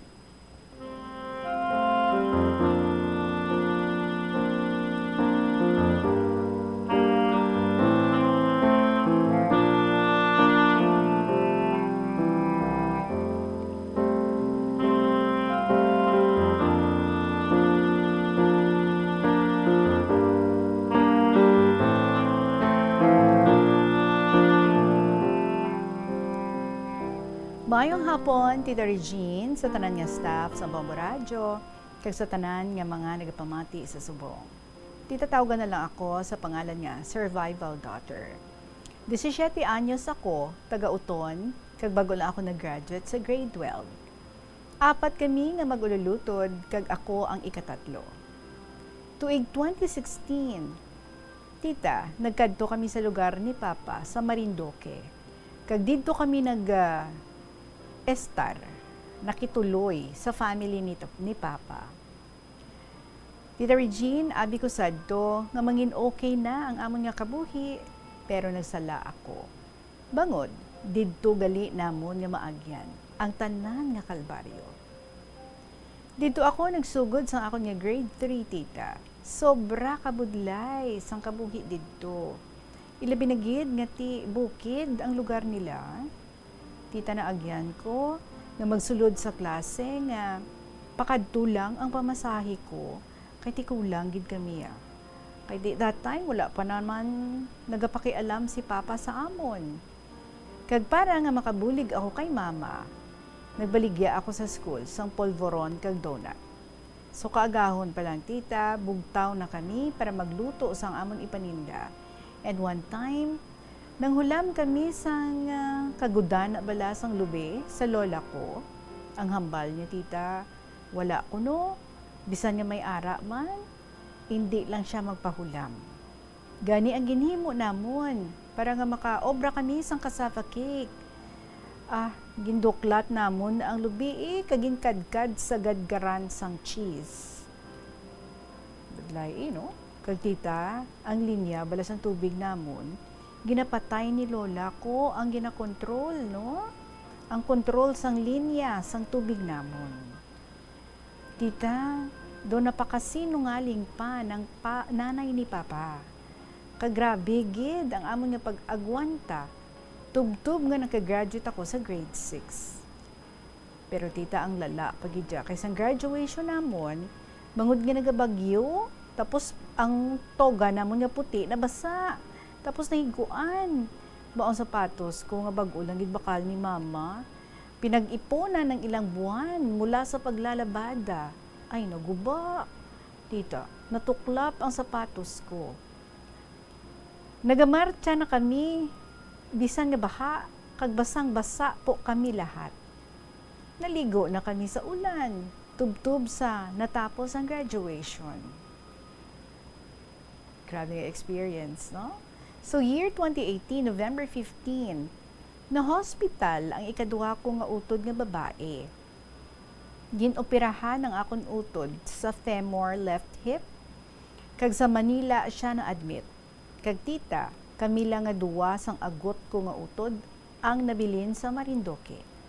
Bangod nga naglakat man dito sa Manila ang panganay namon nga utod para nga magpangita sang trabaho. Grade 7 na ako sadto, tita. Kag alas 3 pa lang sang kaagahon, nagabugtaw na ako para mag-asikaso sang amon nga pamahaw, kag sang amon nga balunon sa school. So may klase kami that time, tita. Gani kinahanglan, agahan pa ang pagbugtaw para hindi malate. Bangod 1 ka oras or more ang biyahe pakadto sa school. Gabi naman ako nga makapauli sa balay, kay mabudlay ang makasakay. Kung kaisa 5 p.m. pa lang, wala na tricycle, wala naman sang jeep. Tapos kamahal pa sang pamasahe. Tapos kung nakapauli na ako, maasikaso pa ako sang amon pala niya punon, manglaba pa ako sang uniform. Kag ang ginagamit ko nga panggastos, ato ang ginapangayo ni Mama nga bulig, kag ginapadala niya sa amon. Ginatunga lang niya ang kwarta para nga may panggastos kanday Mama, kag may maipadala sa amon. Mangod si Papa, bisan nga naka-admit na ang utod ko, way pasyapon siya pakialam. Bisan maghatag man lang sang panggastos, wala man. Kagang tanan, ginaasa niya kay Mama. Si Mama ang nagahimo sang tanan nga pamaagi para may maipadala sa amon sa Marindoque. Tita, sang ato na sila sa Manila, kanday Mama. Naging alipin ako ng pamilya ni Papa. Pinapabantayan sa akin ng tito ko ang tita nila. Ang tita nila Papa na may sakit, Tapos ako ni ang gapasoksok sang diaper. Ginaalalayan ko para hindi matumba. Pero kung kaisa, ginasinggitan niya pa ako. Bisan wala ako sang sala. Lahat ng utos nila ay sinusunod ko. Walang bayad. Kung kaisa, tita, nga pakadto pa ako sang tito ko sa balay nila para mag-brush sang ilang mga slippers. Tita, wala pong kapantay ang ugali nila. Tutamaan gid. Bangod nga ang nanay mani papa, ginahatagan niya kami balasang sudan. Mga tira-tira. Tapos nakita ko gid, ang ginahimo niya nga, ginabutangan niya sang tubig ang sudan para nga madamo tulukon. Di kung kaisa, ginasinggitan nila ako, ginahambalan nga malandi kuno ako, bis wala naman ako sang sala nga nahimo. Ato balaan sa Manila kanday mama. That time, gani, tanan nga mga pang-aapi, ginahimo nila. Hindi ko luyag na magbalos. Bangod, dako ang respeto ko sa ila tita, lalo na't wala si mama. So tanan nga pakikisama ginhimo ko, bisan pagbantay sa mga hinablos ko sa pakaisa, ako ang nag-aalaga. Ganon din po ang mga pinsan ko na maliliit pa, ako man ang nag-aatipan, tub-tub nga, nakalakat na sila. So every morning until nighttime, tita,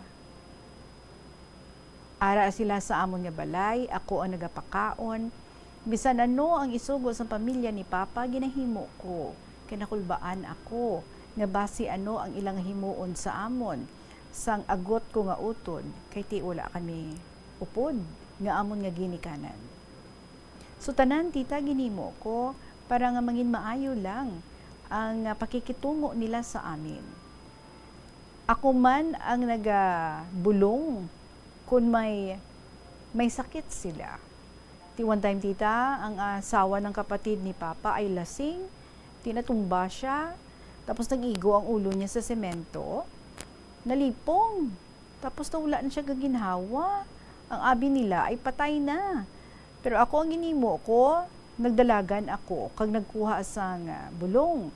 Tapos, ginbutangan ko sang bulong ang sintido niya. Tapos sa idalom sang iya nga dulunggan. Tapos, ginpasandig ko ang tito ko sa akon nga legs, kag ginpaamoy ng gamot.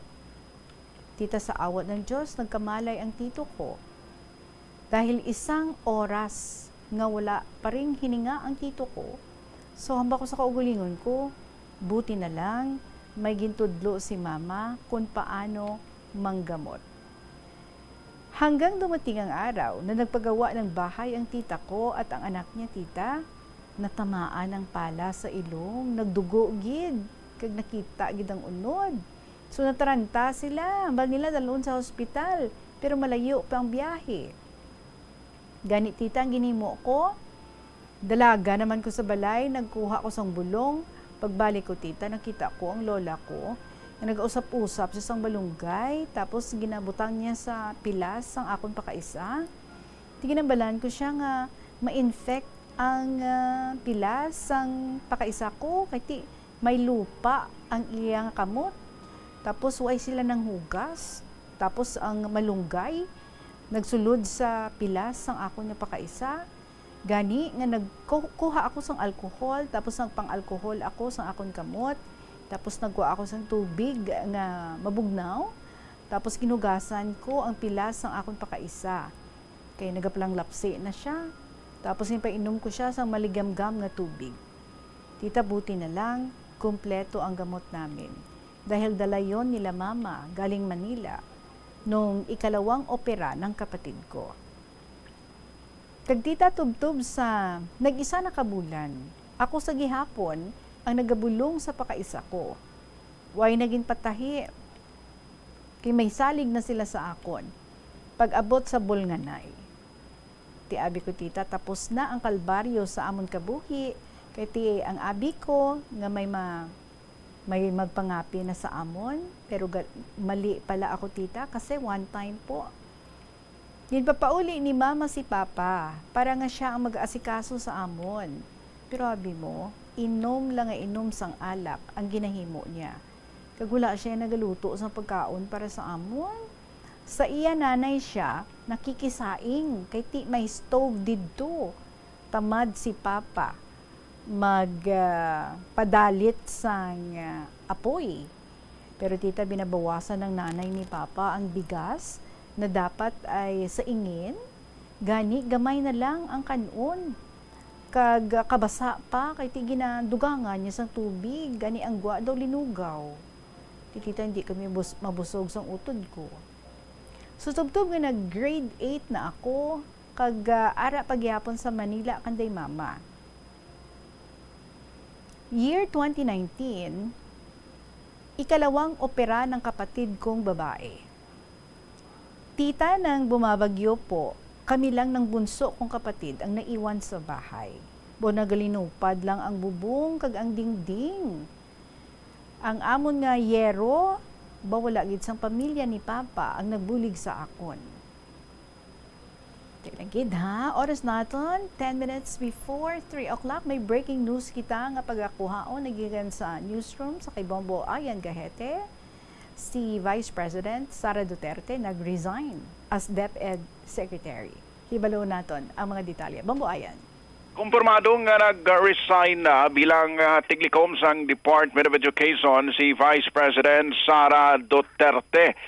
Sa announcement sang Presidential Communications Office, 21 minutos, makiligad las 2 subong hapon, subong adlaw, nagpadulong si Duterte sa Malacanang kag nag-tender sa resignation bilang member sang cabinet as Secretary of the Department of Education kag Vice Chairperson sang NTF-ELCAC effective ini July 19 kung subong adlaw. Na malibad naman ining maghatag June 19 nag-decline siya nga maghatag naman sang iyang rason pero magapadayon siya sa gihapon sa iyang posisyon bilang Vice President. Nahibanawan sa atong mga kabombo nga sang Mayo 11, 2022 ang ginanunso ni President Ferdinand Marcos Jr. nga nagpasugot si Duterte nga mag-upod sa iya gabinete as Secretary of Education. Although, sa ngamutong ation, una na siyang nagpabutyag sa iya interest nga luyag niya nga maging Secretary of National Defense. So, kay Duterte, sa ngamutong ation, ginpili niya nga maging Education Secretary sa agud nga malikawan ang mga intriga, may kang tanan sa iya loyalty sa administrasyon. Gininagurahan ni siya sa Davao City sa June 19, 2022. So, exactly 2 years ago. Pero ang opisyal sang nagsugod sa term sang June 30, santo man ini sa nasaad sa konstitusyon. So, amo ni Tita Regine ang may kang tanan sa breaking news subong lamang hapon sa pagtender sang resignation ni Vice President Sara Duterte. May mabulos na sa iya, Bombo Ayan? Wala pa, Tita Regine. So, bantayan karon kay kung anong mga latest pagid ng mga development, may kang tanan sa siling pagtender sang resignation ni Vice President Sara Duterte. Breaking news, ini si Bombo Ayan Gahete para sa number 1 most trusted radio network in the country, Bombo Radio Philippines. Basta Radio, Bombo! More on that report, mga kabombo, tutok lang gid diri sa Bombo Radio. Madaming salamat sa imong breaking news, Bombo Ayan. Ang ato nga oras, it is now 52 minutes after 2 o'clock. Magapanumbalik ang KLP pagkatapos lang sa pila ka mga importante nga mga pahibalo. Ang cabbage o kon repolyo masaming nga panakot sa aton mga linuto. Suno kay Vanessa Voltolina. Ang cabbage isa ka excellent source ng vitamin C nga importante para sa pag-maintain sang strong immune system. Ang glutamine isa ka amino acid sa cabbage, isa ka makusog nga anti-inflammatory agent nga nagabulig sa pagbuhin sang joint pain, arthritis kag allergies. Ang cabbage naga-contain sang vitamin K kag antioxidant nga anthocyanin nga naga-boost sang mental function kag concentration. Hindi pagpakanubuan ang piso-piso mo nga natipon. Bisan madugay magdamo, iniamo ang mahimo nga emergency fund sa tion nga tuman mo na kakinahanglanon ng kwarta. Abi mo, amo man ini ang makabulig sa imo nga hindi na pag-ibutang ang imo kaugalingon sa risgo, kaangay sang pagpangutang nga may dako nga interest o kun pagpamroblema bangod hindi on time ang bayad sa imo nga bills. Ang imo man nga savings ang makapaligon sa imo nga saving security sa tion nga abi halimbawa madulhaan ikaw sang obra. Ini nga pahanumdom ang ginadulong sa imo sang the number 1 and most trusted radio network in the country, Bombo Radio Philippines. Basta Radio Bombo! Yari ang mga tips nga dapat mo tandaan agud nga mangin safe and healthy ang pagkaon sa imo nga pamilya. Dapat nga tabunan mo gid pirmi ang mga pagkaon nga yara sa lamesa o kung ara sa imo kusina agud malikawan nga kadtuan ini sa mga insekto nga mahimo magresulta sa microbiological contamination. Gilayon nga ihabuoy ang mga napanos na nga mga pagkaon o kung ang ginasuspetsahan mo nga malapit na lang mapanos nga pagkaon. Ang pag-reheat o kung pag-recook sa sining mga pagkaon ang hindi makabulig.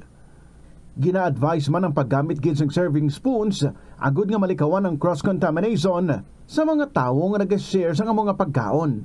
Pagi sa paggamit sang serving spoon, ang sino man nga miyembro sang pamilya nga nagkakuha sang porsyon sang pagkaon ang makalikaw nga makakontaminate sang pagkaon, ilabi na kung mayara sang miyembro nga nagamasakit. Ini nga pahanumdom ang ginadulong sa imo sang the number 1 and most trusted radio network in the country. Tarayin kita sa sulat diri ni Survival Daughter. So nagbagyo, duwalan sa sang iyang agot nga utod, ang ara sa ilang nga balay.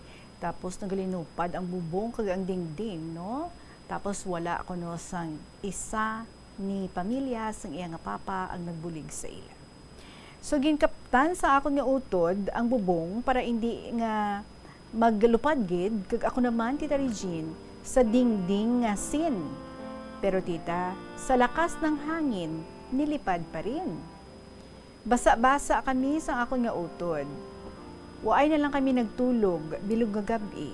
Kag tita, basang-basa rin po ang damit namin at ang mga libro nga collection ko pa since grade 2 ako.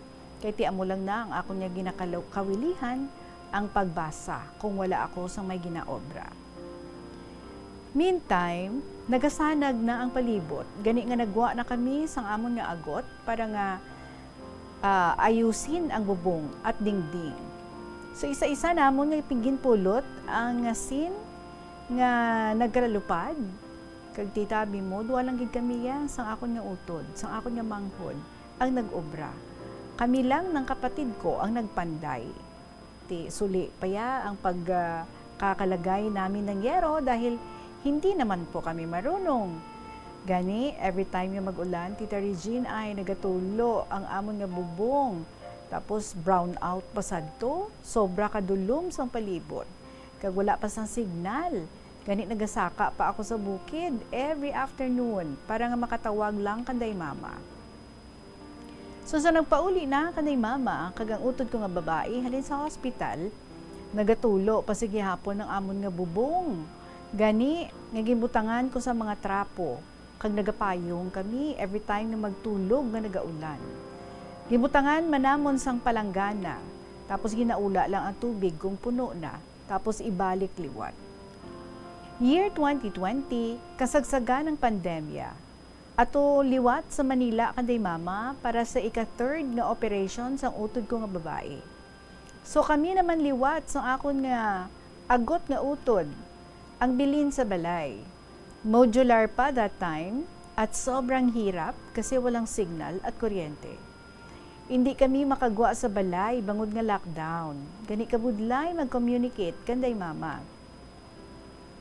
Tubtub nga nagtawag kanday mama, kanday tita sila nagtawag nga mapauli sila para maasikaso ko ang needs nila pauwi at nagpa-swab test sila sa Manila at pinasa sa akin through messenger. So ginpa-print ko tita. Bangod nga bawal nga makapauli kanday mama, kay 15 years old pa lang ako that time, gali Tita Regine. So nabudayan man ako nga asikasohon ang papeles. Kay ti bawal gani. Kag tapos hindi man pwede kay why pa ako sa legal age. Gani nga nagpakitluoy ako sa tito ko, nga buligan ako, parang mapirmahan ang Certificate of Acceptance sa Mayor's Office. Pero tita, bago ako buligan sang tito ko, damo pa sa mga ginpanghambal niya. Tapos ang nag-okay na ang tanan, nakapauli na kanday mama halin Manila, bahambal sang tito ko, kung hindi ko nutungod sa iya, waay makapauli kanday mama. Kagbangod nga pandemic, nakaangkon ako sang time para nga magtrabaho. Kay may nag-offer sa akon nga isa ka teacher, nag-offer siya sa akon trabaho, bale taga-check ako sa modules, kag tagagawa din ng module para sa mga elementary students or pupils. Sayang din po kasi kaya tinaggap ko na para pandagdag na panggastos. Year 2021, to hindi na gid man masyado ka hugot, gani nga free na kami nga magwa sa balay, nag-abot na ang moving up namon sa grade 10. Batita, nagabagyo na naman. Nagbaha pa, tubtub sa hawak ko. Basang-basa kami ni mama. Kag ginpilit kid namon nga makatabok sa baha para nga makakadto kag maka-attend lang sa moving up ko. Ginuba ko ang uniform ko, tapos nag-ilis ko t-shirts, nag-shorts lang ako. Kay basing mahiguan naman ang uniform ko, kag basi magbukha akong dugyot sa graduation ko. Kag sa nakaabot na kami sa school, baw karipas ako dayon dalagan sa CR para nga mag-ilis ang uniform. Kay nagaumpisa na ang program. Si mama, tita, basang-basa. Baw, pinatuyo niya lang ang damit niya sa electric fan. Tapos ang iya nga pants nagatulo-tulo pa. Pwedeng-pwede pigaan, tita. Tapos nalimtan pa namon ang school shoes ko nga dapat isuksok ko sa adlaw nga ato. Kadto naman kami sa guidance office. Nangayo kami sa bulig. Ginpahulam nila ako sang school shoes. Tita, magmamarat siya na po sana ako, pero nakita akong natiklop ang sapatos na suot ko. Kaya tumakbo ako pabalik sa guidance office. Ti amo tuigin pangitaan nila ako sang iban nga shoes. Ti wala na ako choice, tita, kundi nga sulubon na lang ang sapatos nga may gamay nga tuklap. Tubtub nga nagsaka na ako sa stage. Kag tita, nakita ko nga dumalapit na gidya nga mabilin, no? Ang swelo sang sapatos ko, pero nagpadayon gay hapon ako sa pagsaka sa stage nga nagayuhom. Bisan nga lusaw na ang makeup ko. Kay nabasa ako, kay nagulan, gani, wala na ako nakapag-retouch. So pagpanaog ko sa stage, tita, ay tuluyan nang naiwan ang apakan ng sapatos ko. Pero tita, hinintay ko na matapos ang program at saka ako nagpalit ng sapatos. Sinuot ko ang slippers na dala ko. Why, pakita na tapos. Susulat na sa yapon ni Survival Daughter. I guess, pabuasan tagi din, no? Dali lang. Kay markahanta, kundi ako nag-stop para nga makakontinue kita. By tomorrow, promise, matapos ko na ginibasa ang iyang sulat. For the meantime, dira lang kita anay. No, grabe mo inagyan nila.